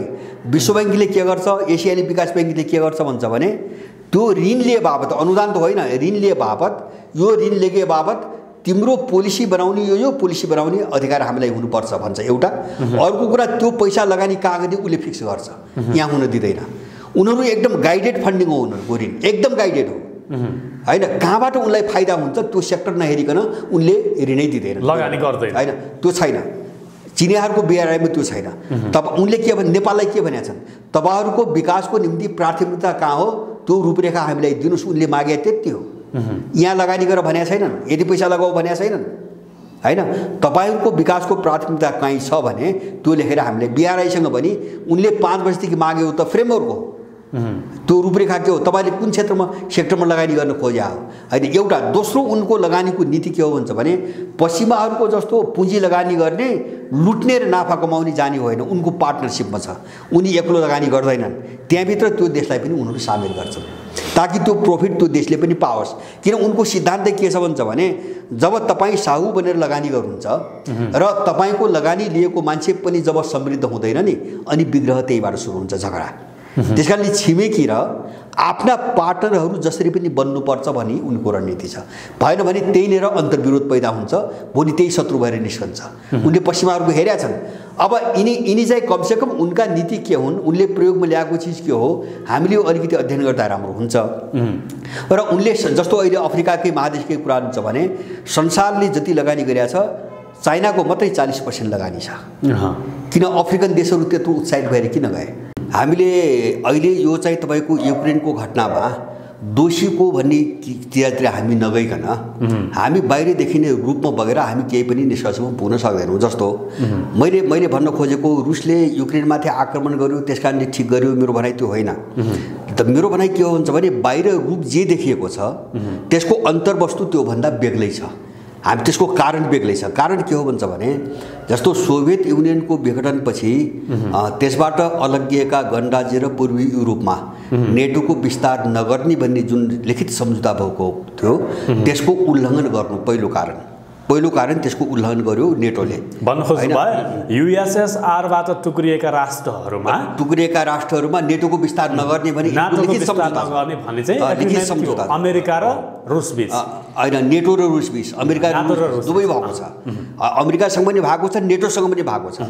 पहिलो कुरो त्यसलाई उल्लङ्घन गर्ने यिनको चाहिँ तपाईको नीति हैन। रुस कमजोर भएपछि यिनले के गर्न सक्छ भन्नेमा गए।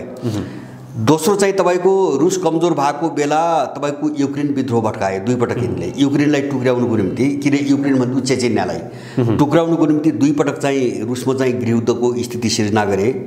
2008 मा चाहिँ जर्जियासँग युद्ध गराए। अनि चाहिँ 2014 मा के गरे भन्छ भने त्यहाँको चुनावबाट निर्वाचित राष्ट्रपति रुसी भाषा बोल्ने भएकै कारणले र त्यो मात्र हैन उनी नेटोमा चाहिँ युक्रेनलाई सामेल गर्ने कुराको विरोधी भएको कारणले उनलाई सडकबाट गरियो कार्यकाल बाँकी हुँदै। अनि त्यसपछि सबै यो बल्झिँदै आयो। बल्झिँदै गएपछि जो क्रिमियाको घटना घट्यो त्यो घटनापछि 14 र 15 मा दुई पटक चाहिँ वार्ता भयो, मिन्स्क सम्झौता भयो बेलारुसमा र त्यो सम्झौता कार्यान्वयन गर्न पनि उनीहरूले युक्रेनलाई दिएनन्। यो सम्झौता जबकि युक्रेन, रुस, फ्रान्स र जर्मनी चारवटा देशको उसमा अग्रसरतामा त्यो सम्झौता भएको थियो, त्यसलाई पनि युक्रेनले कार्यान्वयन गरेन, हुन दिएनन्। अनि चाहिँ तपाईको त्यसपछि के भयो भन्छ भने 1919 मा युक्रेनको संविधानमै त्यो देशलाई नेटोमा सामेल गर्ने भनेर चाहिँ एउटा संविधान सुधार गरे यिनीहरूले विधिवत रूपमा नेटोमा सामेल गर्ने भने। अनि त्यो यहाँसम्म आइसकेपछि के भयो भन्छ भने एकातिर रुसी र गैर रुसी भनेर चाहिँ विरुद्धको वातावरण छ हैन। पश्चिमाहरूले रुसी भाषीहरूका विरुद्धमा चाहिँ युक्रेनलाई प्रयोग गरिरहेछन्। अनि यति हुँदै आइसकेपछि यही गएको डिसेम्बरमा रुसले डिसेम्बर 17 को तारिखमा रुसले एउटा सबैको सुरक्षा 2019 मा 1919 अहिले 21 यही गएको डिसेम्बर 17 मा 2019 मा नाटो भित्र सामेल गर्ने भन्ने कुरा गर्नु भएको थियो नि। युक्रेनको संविधानमा सामेल गरिएको थियो। पहिले संविधानमा व्यवस्था थिएन। 1919 भन्नु भयो के, त्यही 2019 अनि चाहिँ तपाईको 2021 को यही गएको डिसेम्बर 17 का दिन रुसले नेटो र अमेरिकालाई एउटा सेक्युरिटी सुरक्षा सम्बन्धी एउटा प्रस्ताव पठायो, जसबाट अमेरिकाको सुरक्षा ग्यारेन्टी होस्, रुसको पनि ग्यारेन्टी होस्, युरोको पनि ग्यारेन्टी होस्, अरू देशको पनि ग्यारेन्टी होस्। अब त्यसमा तिनै कुराहरू दोहोरिएका थिए, जस्तो पहिले सोभियत सङ्घ विखण्डन हुने बित्तिकै जो अमेरिका र नेटोले सम्झौता गरेका थिए त्यो सम्झौताको पालनामा जानुपर्छ होइन, तिमीहरू यहाँबाट फर्किनुपर्छ। तर नेटो र अमेरिकाले खिल्ली उडाए होइन।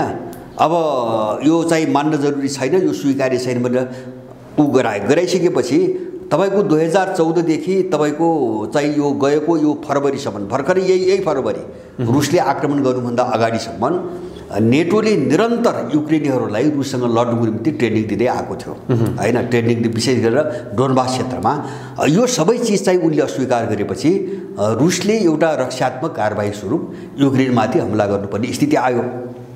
अब यससँग जोडेको अर्को पाटो के हो भन्छ भने रुसले यसो गर्दैन थियो भने के हुन्थ्यो भन्छ भने युक्रेनको जुन हालत छ त्यो हालत रुसको हुन्थ्यो, मैले बुझेको त्यही थियो। त्यसकारणले त्यो त कुनै पनि देशले स्वीकार त गर्दैन, हामी पनि भोलि स्वीकार गर्दैनौँ। माने समस्या त्यहाँबाट आएको छ मैले भन्नु खोजेको।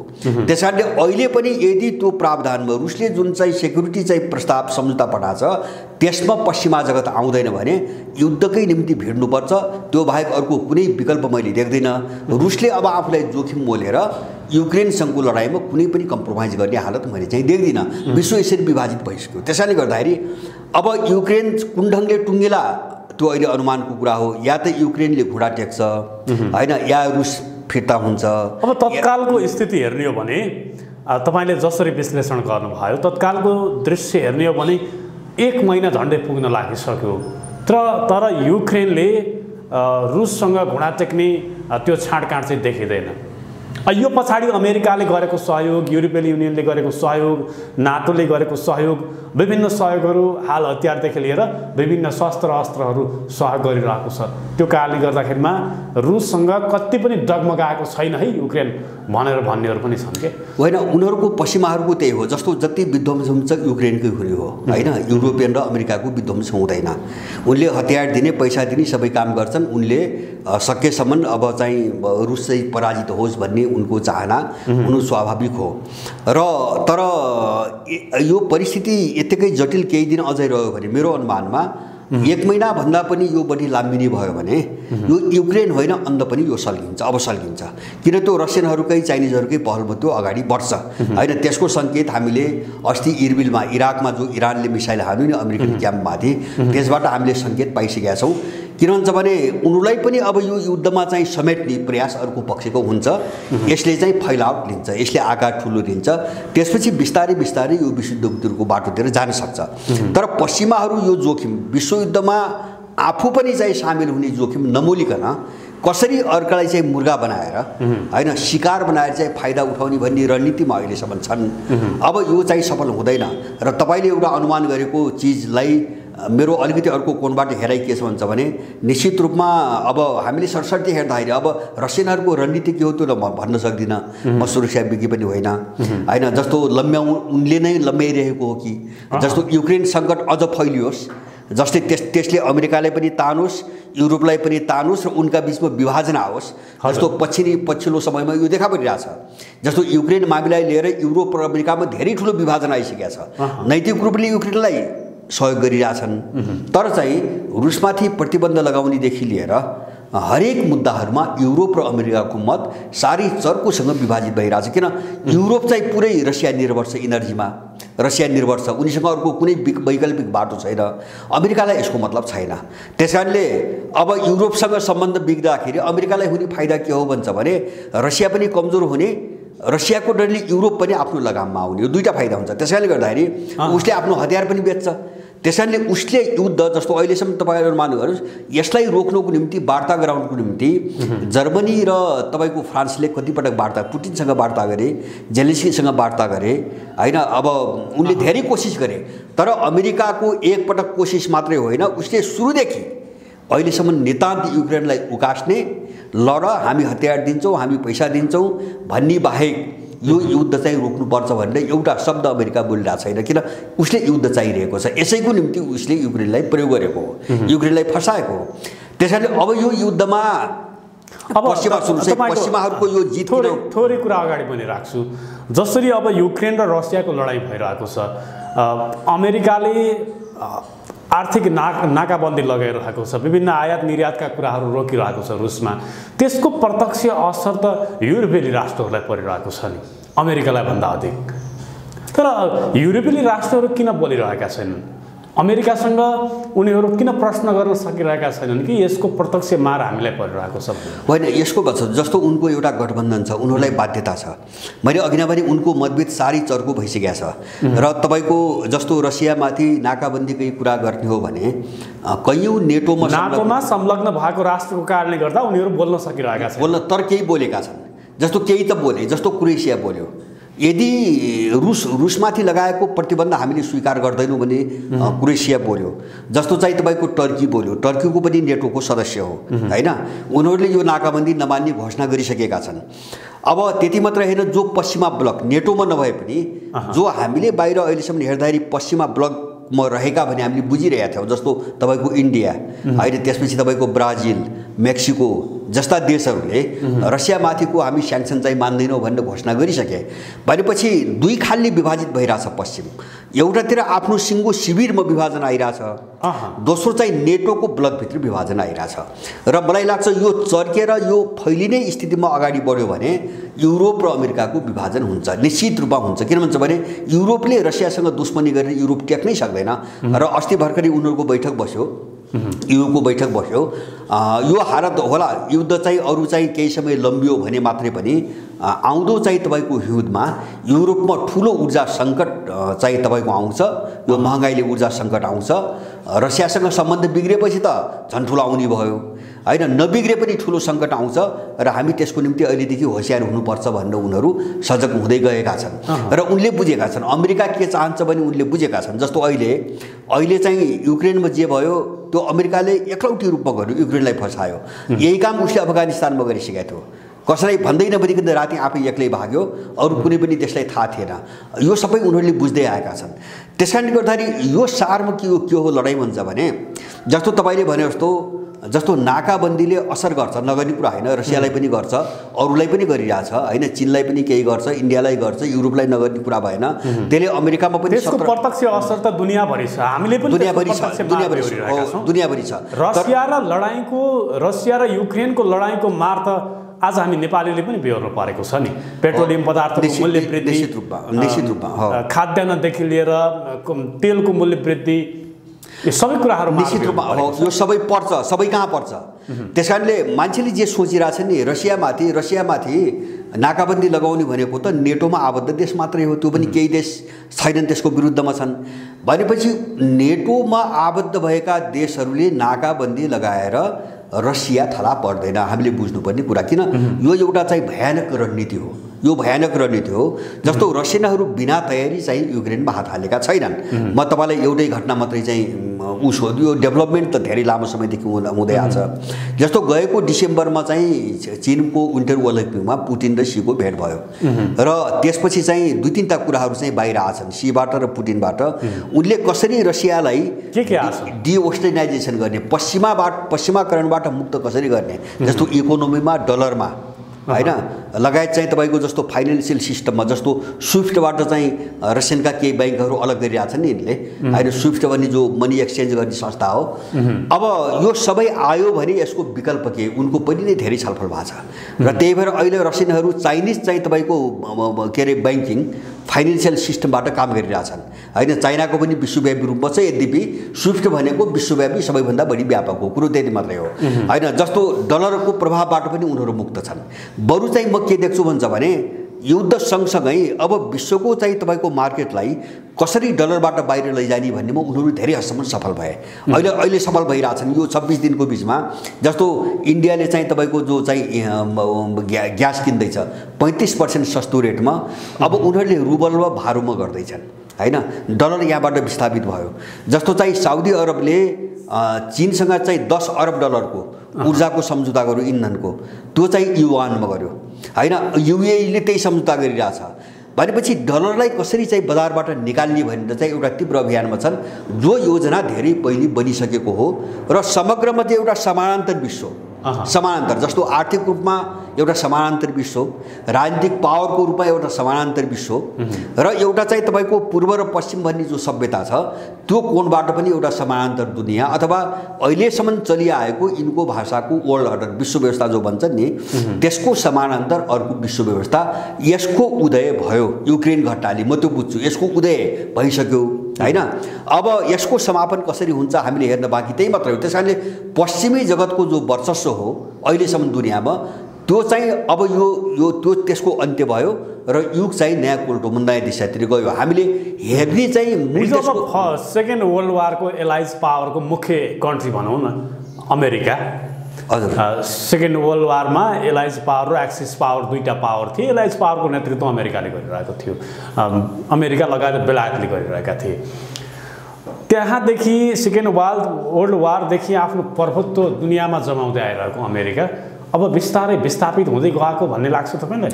होइन, अमेरिका मात्र होइन। मैले मेरो भनाइ त के हो भन्छ भने अहिलेको लडाइँले हामीलाई, मैले यसलाई एउटा युगान्तकारी उथलपुथल भन्छु है। यो चाहिँ जस्तो सोभियत सङ्घ हुँदाखेरि जो चाहिँ कोल्ड वार भने नि यिनीहरूले इकोनोमिक वार, कोल्ड वार अब जस्तो अहिले पनि चलिरहेको छ, अहिले पनि चलिरहेछ। त्यो पहिलेदेखि यिनले शीतयुद्ध भने होइन।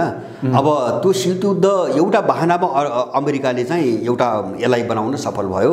त्यो भनेको आइडियोलोजी थियो, जस्तो कम्युनिजमको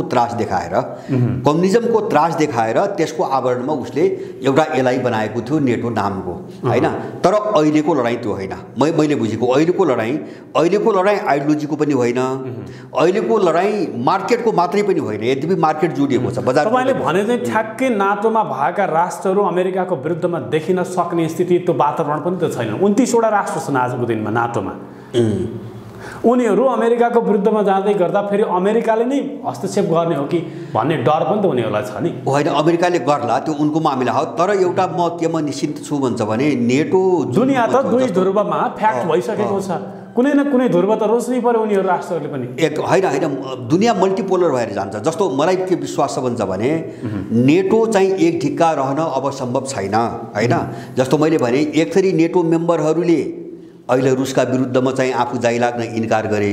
अर्को थरी नेटो मेम्बर के छन् अमेरिकासँग तीव्र सङ्घर्षको बाटोमा छन्, जस्तो जर्मनी र फ्रान्स होइन। उनीहरूले ईयूलाई कसरी स्वतन्त्र ढङ्गले उठाउने भनेर अफगानिस्तानको घटनापछि ईयूले आफ्नो स्वतन्त्र सेना बनाउने भनेर निर्णय गरिसकेको छ। अहिले 5000 को सङ्ख्यामा बनाउने भन्ने निर्णय गरिसकेको छ, किन अमेरिकाको अब विश्वास गर्न सकिने स्थिति रहेन। युक्रेनले त्यो झनै साबित गर्यो हैन, त्यसलाई झनै पुष्टि गर्यो। तपाईँको जस्तो ईयू र अमेरिकाको बिचमा चीनलाई लिएर पनि मतभेद छ। जस्तो चीनलाई लिएर उनीहरूले पुरै के भनेका छन् भन्छ भने G7 को जो बैठक भयो 5-7 महिना अगाडि, चीनलाई लिएर ट्रम्पको उनले त्यहाँ के भने भन्छ भने हामी चीनमाथि चाहिँ तपाईँको दबाब दिने, जस्तो दक्षिण चीन सागरलाई लिएर चीनमाथि दबाब दिने र केही नाकाबन्दी लगाउने कुरामा त हामी जान सक्छौँ, तर चीनसँग वार पारको बाटो हामी चाहिँ जाँदैनौँ। उनले स्पष्ट भनिदिएका छन्। किन भन्छ भने युरोप चाहिँ चीनको सबभन्दा ठुलो व्यापारिक पार्टनर हो होइन। ईयूका कुरा गर्ने भने सबभन्दा ठुलो व्यापारिक पार्टनर हो होइन। उनको अर्थतन्त्र डुब्छ। त्यस कारणले यो अन्तर्विरोध रुसका हकमा पनि त्यही हो, चीनका हकमा पनि त्यही हो। र अब मैले मल्टिपोलर किन भयो भन्छ भने बिस्तारै अब युक्रेनको घटना एउटा टुङ्गोमा नपुग्दासम्म त यो गठबन्धनको स्वरूप देखिन्छ नेटो नामको। तर यो एउटा ल्यान्डिङ गर्यो, कुनै रूपमा ल्यान्डिङ भइसक्यो भने यो मल्टिपोलर भएर जान्छ।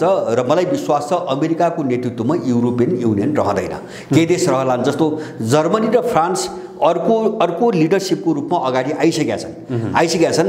मलाई लाग्छ युक्रेनमा उनको स्वतन्त्र पहलको एउटा मूल कारण त्यही हो, किन उनीहरू हामी नउठिकन हुँदैन भन्नेमा पुगे, अमेरिकाले सबैतिर फसाउन थाल्यो। त्यसैले अब तपाईँले यो विश्लेषण गरिरहँदा अब नाटोभित्र रहिरहने स्थिति नबन्न सक्छ भनेर भन्दा एउटा नाटोभित्रको सदस्य राष्ट्र बन्न चाहिरहेको युक्रेन माथि रसियाले जुन बर्बरतापूर्ण जुन निर्ममतापूर्ण तरिकाबाट आक्रमण गरिरहेको छ, अब यसबाट मुक्त रहनका लागि भोलि युक्रेनको दिन जस्तै हाम्रो दिन नआओस् भन्नका लागि पनि त उनीहरू पनि नाटोको सदस्य रहिरहनु पर्यो। होइन, हुँदैन त्यो। जस्तो दुनियाँको महाशक्ति त अमेरिका नै हो नि। कमजोर होइन, अमेरिका हिजो कस्तो महाशक्ति छैन। म एउटा तपाईँलाई म एउटा उदाहरण दिउँ। अमेरिकाको लगाम हिजोको जस्तो युरोपियनहरूमाथि मात्रैको कुरा गर्छु म। अमेरिकाको लगाम हिजोको जस्तो हुन्थ्यो भने, अथवा चाहिँ नेटो भन्ने गठबन्धनभित्र हिजोको जस्तो युनिटी हुन्थ्यो भने उसले अकस नामको छुट्टै सैन्य गठबन्धन बनाउँदैन थियो। अमेरिकालाई आफै विश्वास छैन यो कुनै दिन टुट्नेवाला छ, होइन, नेटो टुट्नेवाला छ, अमेरिकाहरू विश्वस्त छन्। अथवा चाहिँ नेटोमाथि किन भन्छ भने जस्तो नेटो छँदैछ अनि दक्षिण चीन सागरलाई केन्द्रित गरेर अकस किन बनायो, अस्ट्रेलिया र बेलायतलाई मात्रै सामेल गरेर उसले अकस किन बनायो, अथवा इन्डियालाई मुछेर जापान र कोरियासँग चाहिँ अस्ट्रेलियासँग चाहिँ तपाईँको उसले क्वाड किन बनायो भने अमेरिकनहरू नेटोको विकल्प धेरै पहिलेदेखि खोज्दै आछन्, अहिले होइन। किन भन्छ भने नेटो सधैँभरि चल्छ भन्ने विश्वास छैन। ट्रम्पको पालामै तपाईँलाई थाहा छ, ट्रम्पको पालामै जस्तो एटलान्टिक ट्रिटी अर्गनाइजेसन थियो, तपाईँको एउटा व्यापारिक सम्झौता थियो युरोप र अमेरिकाको, त्यसबाट अमेरिकाले हात झिकिसकेका छ ट्रम्पकै पालामा। त उनीहरू अब युरोपियनहरूसँग चाहिँ गठबन्धन गरिकन अमेरिकनहरूको के हो भन्छ भने हामी स्वेच्छापूर्वक अगाडि बढ्न नसक्ने भयौँ, किन युरोपियनहरूको लगाम हुने भयो, इन्ट्रेस्ट फरक छ, होइन, स्वार्थ सबै मिल्दैन, लगामले चाहिँ हामीलाई अवरोध पार्यो। मैले भने नि, मैले एमसिसीकै सन्दर्भमा यो कुरो उठाएको छु। एमसिसी 2004मा चाहिँ अमेरिकनले किन बनाए, जस्तो विधान 2003मा पारित उनीहरूले के भनेका छन् भन्छ भने अहिले सोभियत सङ्घको विघटनपछि चाहिँ हाम्रो चाहिँ प्रतिस्पर्धी कोही पनि छैन, होइन। अब हामीलाई एकलौटी ढङ्गले अगाडि जानुको निम्ति कुनै पनि माध्यम भएन। उनलाई त संसार लुट्टी छ दबाउने छ योजना। उनले के भने युरोपियनसँग अगाडि बढ्ने धेरै कुरामा सहमति हुँदैन। अब अमेरिकाभित्र भएका जो कम्पनीहरू हुन् ती कम्पनीहरूले मिलिटरी चाहिँ उद्देश्यको निम्ति चाहिँ काम गर्दैनन्। जस्तो एक्सन एड छ, युएस एड छ, एसिया फाउन्डेसन सुरु चाहिँ मैले भन्छु। अब सुरुमै भन्नुभएको थियो नि नेपालले युक्रेनको पक्षमा आफ्नो मत जाहेर गर्नुहुन्थेन, पक्ष पोषण गर्नुहुन्थेन भनेर भन्नुभयो। दुई शक्ति राष्ट्रहरूको बिचमा रहेको नेपाल यदि कुनै राष्ट्रले जस्तो एकातर्फ चाहिँ युक्रेनका युरोपेली राष्ट्रहरू शक्तिशाली राष्ट्रहरू छन्, अर्कातर्फ रुस छ, रुसले अहिले युक्रेनलाई आक्रमण गरिरहेको छ। भोलि त्यस्तै नेपाललाई पनि भारतले अथवा चीनले आक्रमण गर्ने दिन आयो भने त त्यो दिनको परिकल्पना गरेर भए पनि त मानवीयता त जाहेर गर्नु पर्यो। होइन, मानवीयता मेरो कुरो त्यो होइन। मैले त्यसो भन्नेहरूले होइन, युक्रेनमाथि रुसले आक्रमण गरेको गलत छ भन्नेहरूले सोभियत के अरे चाहिँ रुस यो त कमजोर राष्ट्रलाई एउटा शक्तिशाली राष्ट्रले थिचोमिचो गरिरहँदा, आक्रमण गरिरहँदा, बम बर्साइरहँदा मैले त्यो भन्नेहरूले रुससँग भएको सम्झौता नेटोले पालना गर्नुपर्छ र युक्रेन आफै सामेल भएको चाहिँ मिन्स्क सम्झौता पालना गर्नुपर्छ भन्ने कुरा थप्न किन नसकेको? मेरो कुरो त्यो होइन। उनले जो उल्लङ्घन गर्छन् त्यो विषयभन्दा बोल्ने, जस्तो नेटोले चाहिँ रुससँगको सम्झौता पालना गर्नुपर्छ, युक्रेनले आफैले हस्ताक्षरको मिन्स्क सम्झौता पालना गर्नुपर्छ र रुस युक्रेनबाट फर्किनुपर्छ। सन्तुलित वक्तव्य त्यो हो नि। अनि चाहिँ उनले गरेका चाहिँ बेदखलीबारे नबोल्ने, युक्रेनमाथि रुसले हमला गर्यो भनेर बोल्दाखेरि त्यो त सिधै अमेरिकन किताबमा उभिएको हो नि। तै यस्तो असन्तुलित कुरा बोल्न हुन्छ? मेरो भनाइ त्यो हो कि त हामी चाहिँ हाम्रो अहिलेसम्म यिनले भन्दै आएको असंलग्न परराष्ट्र नीति होइन, घटनामा पञ्चशीलको सिद्धान्त होइन, घटनामा त संलग्न हुन पाइएन नि।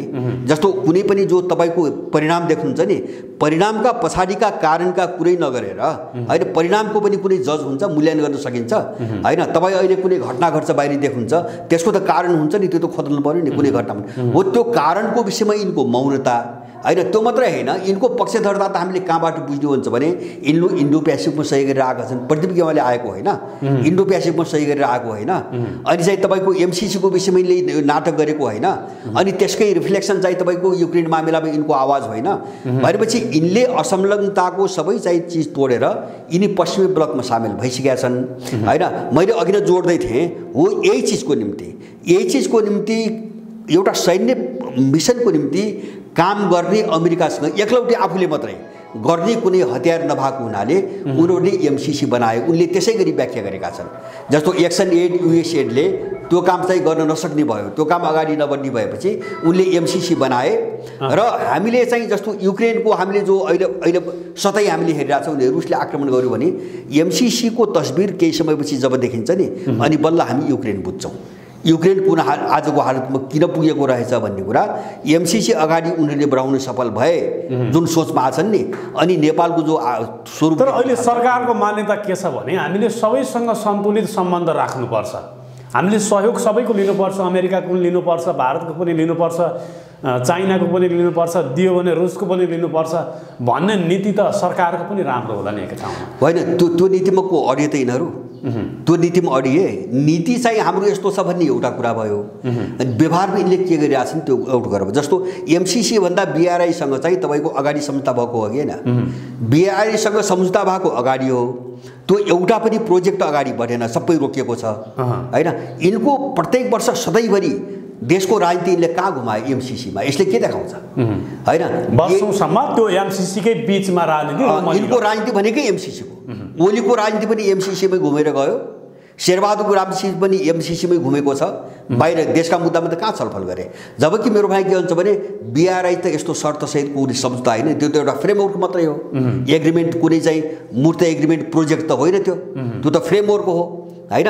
अब त्यो एउटा भौतिक पूर्वाधार र एउटा चाहिँ तपाईँको के अरे चाहिँ कनेक्टिभिटीको एउटा फ्रेमवर्क हो। अब त्यसलाई अगाडि बढ्न नदिएर जस्तो चाहिँ उसको चाहिँ समुद्रसम्मको पारवाहनको अधिकारको सम्झौता भएको छ, त्यो काम अगाडि बढेन, रेलको कुरा अगाडि बढेन, 3टा करिडोर तपाईँको हुम्लाबाट उता चाहिँ तपाईँको शङ्खुवासभाबाट यता चाहिँ रसुवाबाट चाहिँ तराईसम्म जोड्ने राजमार्गको कुरा छ, त्यो अगाडि बढेन। अनि के रोकेको किन त? जस्तो यिनले सबैको सहयोग चाहेको भने चीनको किन रोक्नु पर्यो? माने यस्तो चाहिँ झुट्टा कुरा, यस्ता चाहिँ तपाईँको फाल्तु कुराहरू गरेर बाहिर चाहिँ तपाईँको फाल्तु कुराहरू गरेर केही मतलब हुँदैन होइन। हामीले व्यवहारमा चाहिँ तपाईँको को कसरी हिँडिरहेछ हामीले हेर्ने कुरा त्यो हो। त्यसकारण नेपाल एउटा पश्चिमाहरूको स्पेसली अमेरिकाको भूराजनीतिक चक्रव्यूहमा फसेको छ।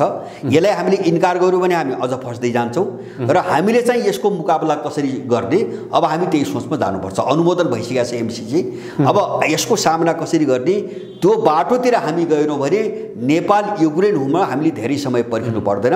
अमेरिकाले ठ्याक्कै त्यही बनाउन चाहेको। हामी विश्लेषण गर्दा भोलि एमसीसी पास भइसके पछाडि देशमा ठुलो एउटा राजनीतिक तरङ्ग आउला अथवा चाहिँ अमेरिकी सेना आउला, विभिन्न टीका टिप्पणीहरू गऱ्यौँ, तर त्यो बिचमा हामीले व्याख्यात्मक टिप्पणीलाई कहीँ न कहीँ बिर्सेका हुन्छौँ कि भन्ने पनि लाग्छ के।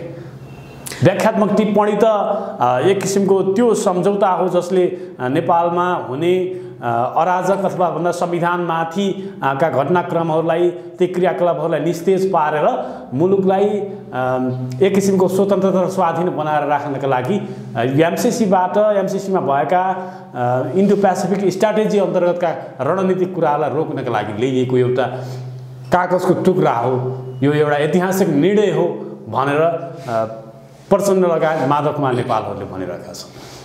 यो विषयमा के भन्नुहुन्छ? व्याख्यात्मक टिप्पणी आखिर के हो त? हेर्नुहोस्, अब यस्तो हो, यदि कोही मान्छे छ भने बुझ्ने मान्छे छ, यिनी त तपाईँको दिमागै नभएका मान्छेहरू भए, किन यिनले महाकालीमा यस्तै सङ्कल्प प्रस्ताव पारित गरेका छन्। इन्डियालाई डिपिआर नबुझाइकन महाकाली नदी सुम्पे होइन, जबकि कुनै पनि सन्धि डिपिआर नभइकन पारित हुँदैन, किन डिपिआर भनेको डिटेल नक्सा हो, त्यो होइन प्रोजेक्टको नक्सा विवरण हो। अब डिपिआर नबनाइकन महाकाली सन्धि चाहिँ बुझाए, अहिलेसम्म 26 वर्ष भयो डिपिआर बनेको छैन। इन्डियालाई सन्धिबाट पानी लग्नु थियो, इन्डियाले लगिहाल्यो, उसलाई डिपिआर किन चाहियो होइन? बेमतलबको डिपिआरमा त जाँदैन। अनि यिनले बदनामीबाट जोगिन त्यो बेला महाकाली साझा हो, पानी आधा आधा हो भन्ने चाहिँ बहुरत्तीपूर्ण कुरा गरेर उनले चाहिँ संसदबाट एउटा प्रस्ताव पायो, यो लागू हुन्छ भने लागू भयो कि भएन होइन? सन्धि भने दुई देशको हस्ताक्षर हो। इनको सङ्कल्प प्रस्ताव व्याख्यात्मक प्रस्ताव भनेको उनले पालेका सुराकीहरूको आफ्नो कुरा हो होइन, त्यो अमेरिकाले मान्छ। यिनले गरेको तपाईँको द्विपक्षीय सम्झौता नभइकन यिनले एकपक्षीय रूपमा गरे चाहिँ तपाईँको प्रस्तावलाई अमेरिकाले मान्छ अथवा। तर यो भनिरहेका छन् कि व्याख्यात्मक टिप्पणीलाई अमेरिकाले मान्न तयार भएन भने यो ट्रिटी अथवा भने सन्धि त नभएर अथवा संसदबाट पास भएको यो सम्झौता चाहिँ स्वतः रद्द हुन्छ। अब यिनलाई चाहिँ तपाईँको यिनी पशु हुन् कि गधा हुन् कि यिनी कुकुर हुन् कि अब तपाईँ आफ्नो ढङ्गले बुझ्नुहोस् होइन।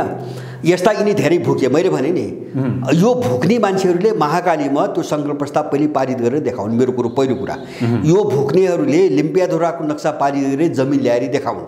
किन भन्छ भने उसैले त्यही सिआइएले रले यिनलाई चारो हाल्दै आएको छ, खुवाउँदै आएको छ होइन। यिनलाई सत्तामा ल्याउने त्यही होइन। माओवादीलाई 17,000 मान्छे मार्न लगाएर चाहिँ तपाईँको प्रधानमन्त्री बनाउने तिनै शक्ति होइनन् होइन। शेरबहादुरलाई केपी ओलीलाई चाहिँ त्यहाँसम्म ल्याउने तिनै होइनन्। अनि अब यिनले चाहिँ आफूले गरेका अपराधबाट जोगिने एउटा जनताको बिचमा चाहिँ तपाईँको जोगिने एउटा त्यो चाहिँ तपाईँको आवरण भयो। जोगिने आवरण कसरी जोगिने होइन, कुतर्क भयो होइन। दोस्रो के भयो भन्छ भने जस्तो उनले जानिकन एउटा मित्र देशका विरुद्धमा चाहिँ अमेरिकन एउटा एजेन्डा अगाडि बढाउँछन्, त्यो त दुनियाँले बुझ्छ। अब त्यसबाट आउने रिएक्सनबाट जोगिनुको निम्ति यिनले गरेको एउटा नाटक। र तेस्रो चिज त्योभन्दा महत्त्वपूर्ण के हो भन्छ भने तपाईँ शेरबहादुर प्रचण्ड, बाबुराम माधव नेपाल, केपी ओली जसको कमल थापा जसको प्रयोग गर्नुहोस्, एउटै सेन्टर यिनलाई चलाउने एउटै सेन्टर हो। एउटै सेन्टरले पालेका यिनी क्रिमिनल हुन्, अपराधीहरू हुन्, नेपाल विरोधी तत्त्वहरू हुन्। यो खेल कस्तो हो, व्याख्यात्मक प्रस्ताव कस्तो हुन्छ भने उही माओवादी र संसदवादीलाई 10 वर्ष लडाएर होइन कहाँ जुटाउने त ऊ एउटा त महाजनवादी भएर चाहिँ 17,000 मान्छे मार्ने चाहिँ कारण बनेर आइरहेछ। अर्को अपराधीहरू आतङ्कवादी भनेर चाहिँ जनता मारिरहेछन्। त यो दुईटा अपराधीलाई जोड्ने मिड पोइन्ट के त भन्दाखेरि संविधान सभा त्यो जुट्ने। माओवादी अलिकति तल झरे जस्तो भयो, संसदवादी अलिकति माथि चढे जस्तो भयो हो। व्याख्यात्मक प्रस्ताव त्यो हो। यिनी सबै अपराधी शान्ति सम्झौता भनौँ न, अझ विस्तृत शान्ति सम्झौता। उनले पालेका अपराधीहरूलाई जोड्ने कहाँ त होइन।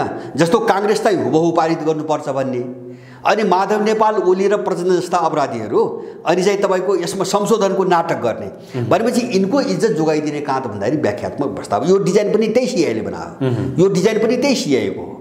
त्यसैले गर्दाखेरि प्रचण्डले भनेनन् एउटा बेलायतबाट एकजनाले चाहिँ उनलाई पठाएको पत्र पनि बाहिर सार्वजनिक हो मिडियामा, उनले दिएको सुझावबाट कन्भिन्स भएर म त्यसो भए अब व्याख्यात्मक टिप्पणी स्वरूप मात्रै फरक हो, कुरा चाहिँ विस्तृत शान्ति सम्झौताका कुराहरू, संविधान सभाका कुराहरू जस्तै त्यस्तै खालको एउटा टिप्पणी हो भनौँ होइन। यसको कुनै काम छैन, यसको कुनै पनि काम छैन, कुनै पनि छैन। र अर्को जो तपाईँ हामीले बुझ्ने के हो भन्छ भने एमसीसी सम्झौतामा लेखिए अनुसार अब एमसीसी स्वेच्छाले यहाँ सकिन्न भनेर फिर्ता गयो भने त्यो उसको कुरा भयो होइन। अब यो अनुमोदन भइसकेपछि सरकारमा निर्णय गरेर वा संसदमा छलफल गरेर एमसीसीलाई यहाँबाट हटाउने अधिकार यहाँ कसैलाई पनि छैन, त्यो सम्झौतामा लेखिएको छ। किन भने अब दोहोऱ्याएर यो सरकारी निकायमा छलफल वा संसदमा छलफलको विषय बन्न सक्दैन भनेर त सम्झौतामा लेखेको छ। यिनले त छलफल गर्ने ठाउँै बन्द भइसक्यो, अनि यिनले एमसीसी कसरी निकाल्ने? त्यसैले एमसीसी त जस्तो भोलि चीनसँग टक्राउ भयो, रुससँग यस्तो भइरहेछ, अब रुसले पनि हात हाल्छ यहाँ। यो टक्राउमा भोलि टेक्न सकेन भने उनी फर्किने कुरा भयो होइन। मिसन अगाडि बढेन भने होइन भने ऊ चाहिँ यहाँबाट कहिले ननिस्किने गरी त्यति भास्टली सोच्नुपर्छ, त्यति डिपली जानुपर्छ होइन। सम्झौतामा छ, तपाईँ कस्तो भास्टली भन्नुहुन्छ? व्याख्यात्मक टिप्पणीले त सारा कुराहरू त्यहाँ भएका असमान कुराहरूलाई त समेटेको छ। त्यो कसले मान्ने? त्यो व्याख्यात्मक टिप्पणी कसले मान्ने? व्याख्यात्मक टिप्पणी अमेरिकाले मान्छ होइन। हामी यति मूर्खता गरौँ, नेपालले त्यति मूर्खताको हदमा पुगेर सोच्ने जस्तो मैले। अमेरिकाले मानेन भने स्वतः खारेज हुन्छ भने कसले गर्छ खारेज? प्रचण्डले भनेर नै कसले गर्छ? प्रचण्डले गर्छ होइन। ऊ आफू कसरी ज्यान जोगाउने र कसरी लुटेको सम्पत्ति जोगाउने भनेर ऊ रातभरि सुत्दैन, ननिदाउने भएछ। त्यस्ता सडक छाप मान्छेहरूले अनि चाहिँ तपाईँको खारिज गरेर हुन्छ, क्या आँट छ उनीहरूसँग? माने यो चाहिँ मैले भने यो अपराधी नेपालको राजनीतिमा पुष्पकमल दाहाल प्रचण्डले अहिलेसम्म विदेशीसँग कुनै पनि सम्झौता गरेका छैनन्, कुनै पनि असमान सन्धि सम्झौता गरेका छैनन्, उनले राष्ट्रघात गर्दैनन् भनेर टीका टिप्पणीहरू गर्न के भन्नुहुन्छ? होइन, त्यो गर्नेहरूको त्यो टिप्पणी हो, त्यो उनका वरिपरिका मान्छेहरूको टिप्पणी होला, त्यो उनीहरू जानुन्। यसमा म लामो जान चाहन्न होइन। तर मैले देखेँ के हो भन्छ भने नेपाल यो अवस्थामा ल्याउने केही पूर्वाधार त पहिले पनि चाहिँ भाते, जस्तो मदन भण्डारी मारे, एमालेलाई प्रयोग गरेर, सेना प्रयोग गरेर दरबार हत्याकाण्ड भयो। र नेपाललाई यसरी खलबल्याउने होइन मुख्य कारण उनले प्रयोग गरेका दुई चाहिँ एउटा खलनायक हुन् चाहिँ प्रचण्ड र बाबुराम भट्टराई, र त्यही नै हो नेपाल यस्तो हुने मेन जग त्यही हो। र अब त्यो खलबल्याइसकेपछि यिनी सबै अपराधीले जोडेको मात्रै हो। त्यसकारणले गर्दाखेरि अब प्रचण्डले योभन्दा कति गर्ने, योभन्दा कति के छ गर्नुपर्ने? अब देश चाहिँ कहिल्यै पनि ठोस नहुने, कहिले पनि चाहिँ तपाईँको एउटा स्थिर नहुने चाहिँ तपाईँको बिन्दुमा गइसकेपछि अब प्रचण्डले बिगार्न भत्काउन योभन्दा बढी केही पनि छैन। योभन्दा बढी भनेको उनले चाहेको होला, उनले देशै कोल्याप्स गर्ने, अस्तित्व समाप्त पार्ने होला, त्यो उनको बुताको कुरा मात्रै होइन, किन त्यो भूराजनीतिक मुद्दा हो। सारा अन्तर्राष्ट्रिय शक्तिहरूको भोलि राजनीतिक अस्थिरता ल्याउने कोही व्यक्ति छ भने त्यो अस्थिरता मात्रै होइन, यिनी सबै हुन्। मेन कारण प्रचण्ड बाबुराम हुन्। जस्तो देशमा यो अस्थिरता ल्याउने, देशलाई कङ्गाल बनाउने, होइन, कङ्गाल बनाएर अहिले चाहिँ वार्षिक बजेटभन्दा ठुलो आकारको व्यापार घाटा पुर्याउने, अनि चाहिँ देशमा सारा विदेशको राजनीति, खुलेआम राजनीति सुरु गर्ने सबै यिनै हुन्। कहाँ देशमा के छ भन्नुभएको तपाईँ? यिनी सत्तामा बस्ने लुटेराहरूको, होइन, त्यहाँ जानेर चाहिँ तपाईँको जनताले तिरेको कर लुटेर खाने भन्दा माने देश र जनताको निम्ति यिनले गरेको के हो त्यो त भन्नु पर्यो नि त। बहस त्यहाँ अब हामीले यिनको निम्ति के पाए यसो भन्नुहुन्छ, उनीहरूले हामी व्यवस्था परिवर्तनका वाहक हौँ, सङ्घीय लोकतान्त्रिक गणतन्त्र हामीले ल्याएको, जनताको अधिकार हामीले सुनिश्चित गरेको, धर्मनिरपेक्षता, समानुपातिक व्यवस्था हामीले ल्याएको, समावेशिता भनेर भन्छन्। त्यो उनको निम्ति, उनले निम्ति त गरे नि त, त्यो उनको हकमा सत्य हो। मैले भने नि तपाईँ हामीले बहस त कहाँ गर्ने हो भन्छ भने उनले आफ्नो निम्ति चाहिँ जो सोचेको थिए त्यो सबै ल्याए, होइन। सडक छाप मान्छेहरू अरबपति भए, उनले सबै ल्याए, होइन। देश र जनताको हकमा के भयो? यहाँको 80 लाख मान्छे बाहिर निकाल्यो काम गर्न नपाएर, गरेर खान्छु भन्न नपाएर 80 लाख मान्छे, जो मान्छे परिवारसँग बस्न पाउँदैन, देशमा बस्न पाउँदैन, जहाँको नागरिक, जहाँको देशको शासन चाहिँ सिधै विदेशीले डिक्टेट गरेर चलाइरहेछ, गुप्तले चलाइरहेछ, त्यो चाहिँ हामीले पाएको मान्ने, हामीले गर्ने बहस त्यही हो। त्यस कारणले प्राप्त भयो कसको निम्ति? हामीले यो कोणबाट हेर्नु? प्राप्त उपलब्धि जनताको लागि होइन, जनताको निम्ति हो भने त जनताको निम्ति हो भने त जनताले त पाउनु। त्यो 80 लाख मान्छे फर्काउन् न, त्यसपछि चाहिँ यिनले गरेको पनि हामी बहस गर्छौँ। त्यो विदेशीको 80 लाख मान्छे फर्काउन्, माने कालापानीको सारा नक्सा उनले जो नक्सा पारित गरे त्यो जमिन ल्याउन्, विदेशीहरूको यो नाङ नाच बन्द गरून्, अनि त्यसपछि चाहिँ यिनले परिणाममा देश र जनताको निम्ति के दिए भने बहस त्यहाँ सुरु हुन्छ।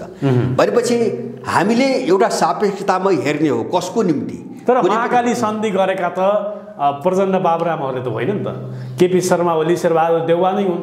र लिपु लेक, लिम्पियाधुरा र कालापानी सहितको नक्सा सार्वजनिक गरिसक्दा त्यही एउटा असमान सन्धि, महाकाली सन्धिले गर्दा त्यो भूमि फिर्ता गराउन सकिन्छ भन्ने कुरामा संशय पैदा भएको छ।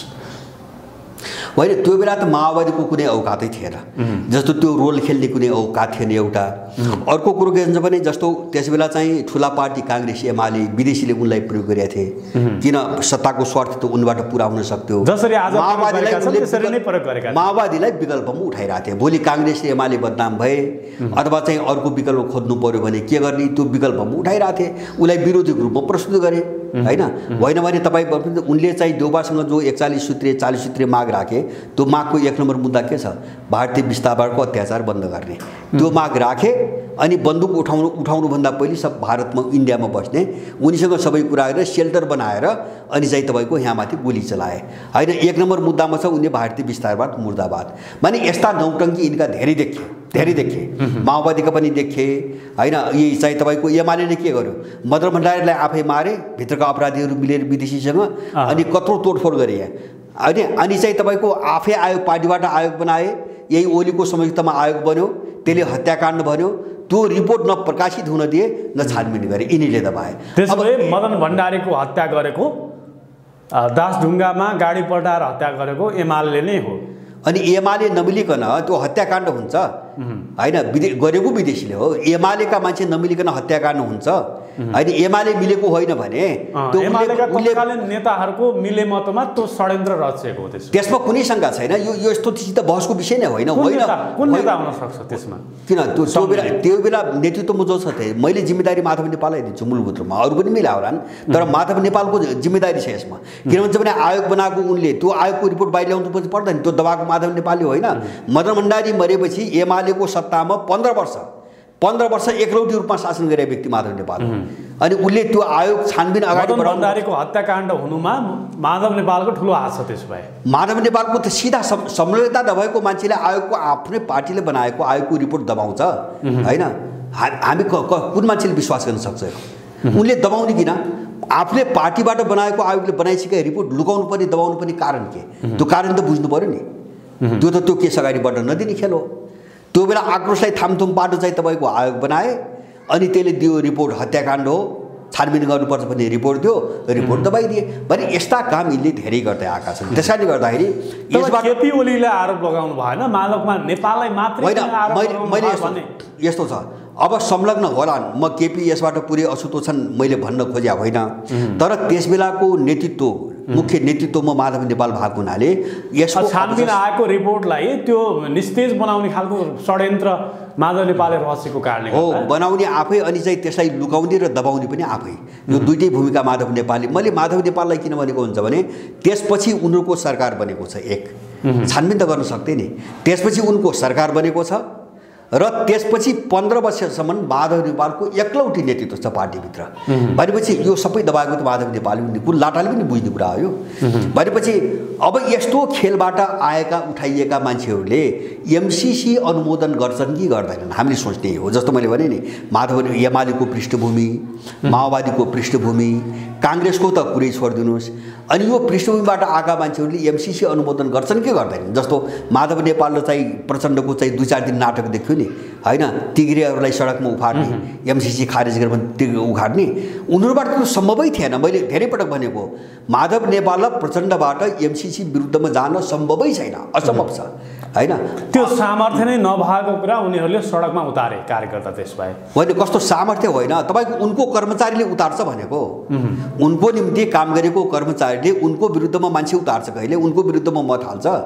हामीले त जस्तो उनको खाएर उनको मिसनमा उनले उठाइएका मान्छेहरूलाई उनका कर्मचारी पनि बुझ्नु पर्यो होइन। अनि कुनै अफिसमा कसैको निम्ति काम गर्ने कर्मचारीले बगावत गर्दा विद्रोह गर्न सक्छ।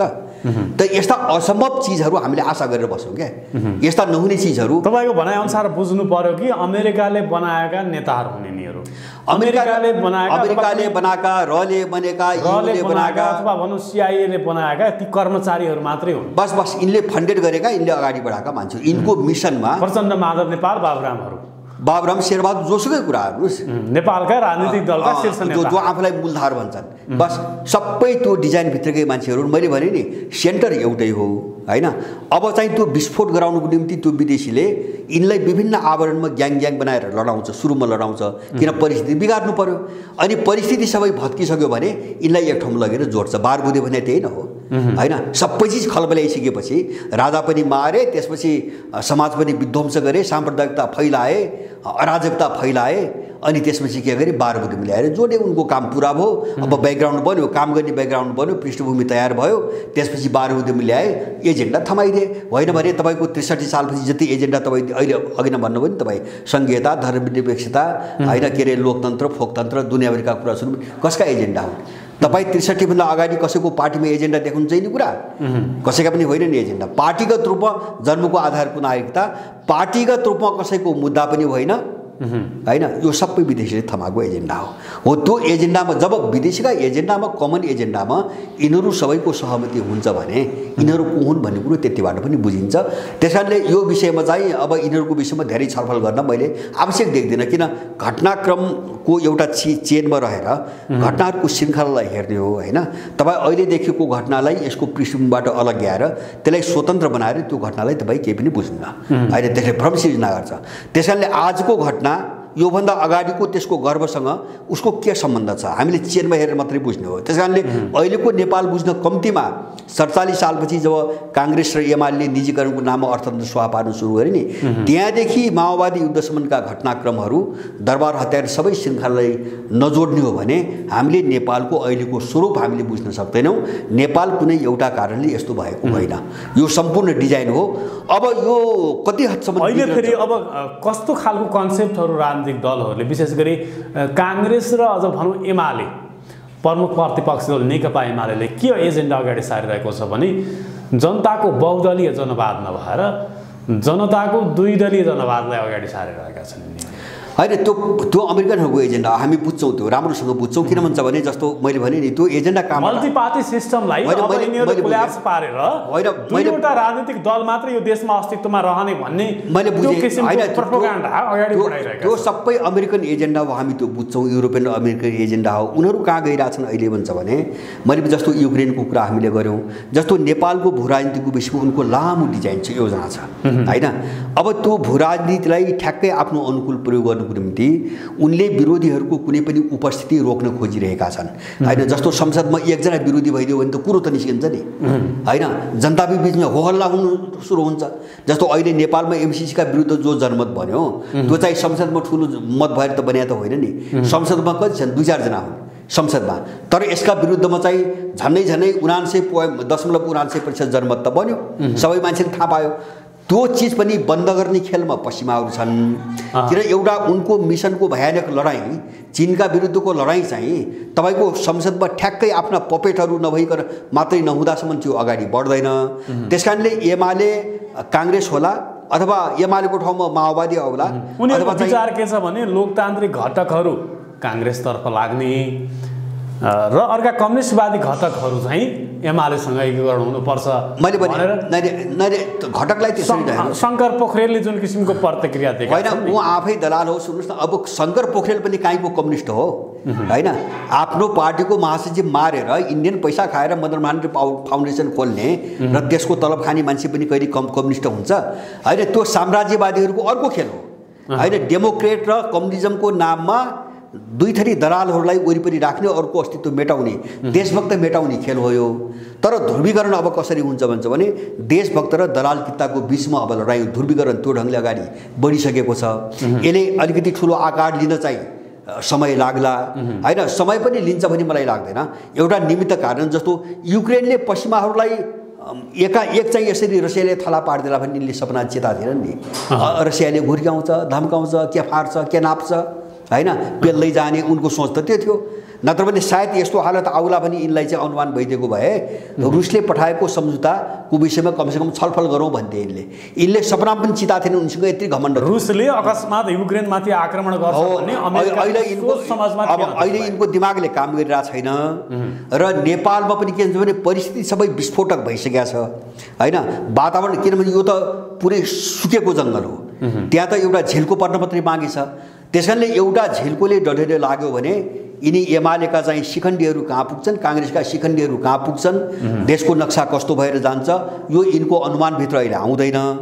तर मलाई के विश्वास भन्छ भने यो समग्र वैश्विक जो ध्रुवीकरण चलिरहेछ नि, र नेपाल त्यसको एउटा अभिन्न अङ्गको रूपमा नेपाल जो चाहिँ सङ्कट अगाडि बढ्यो, अब त्यो ध्रुवीकरणसँगै नेपालको विकासको वे अगाडि बढ्छ र यिनी अपराधीहरूको विनाश हुन्छ। किन वैश्विक ध्रुवीकरणमा पश्चिमा शक्तिले जित्छ भन्ने मेरो चाहिँ तपाईँको मेरो आफ्नो तर्फबाट मैले 1% पनि विश्वास गर्दिनँ। युक्रेनको घटना देखिसकेपछि एउटा अर्को विश्वको उदय। तपाईँले त्यो भनिरहनु भएको छ 2046 साल पछिका घटनाक्रमहरू हेर्ने हो भने नेपालमा भारत र अमेरिकाको प्रभाव हत्तै बढेर गएको छ र अहिले त चरमचुरीमा छ। संविधान निर्माण पछाडि प्रचण्डको भूमिकालाई लिएर अमेरिका र भारतले विश्वास गर्न छोडिसकेको स्थिति पनि हो र अहिले त प्रोपरली प्रचण्डको पार्टीलाई कसरी ध्वस्त बनाउने भन्ने व्यापक विदेशी शक्तिहरूको चाहिँ षड्यन्त्रको जालो बुनेको छ भनेर पनि टीका टिप्पणी गर्ने होइन। यस्तो हो, यो कसैमाथि उनीहरूले षड्यन्त्र पनि गर्दैनन्। उनको नीति के हो भन्छ भने संसारभरि नेपाल मात्रै होइन उनको उपयोग गर्ने। र माओवादी मुख्य सचेतक देव गुरुङले अहिले भर्खरै मात्रै आएको एल्बम प्रकाश सपुतले ल्याएको साङ्गीतिक एल्बम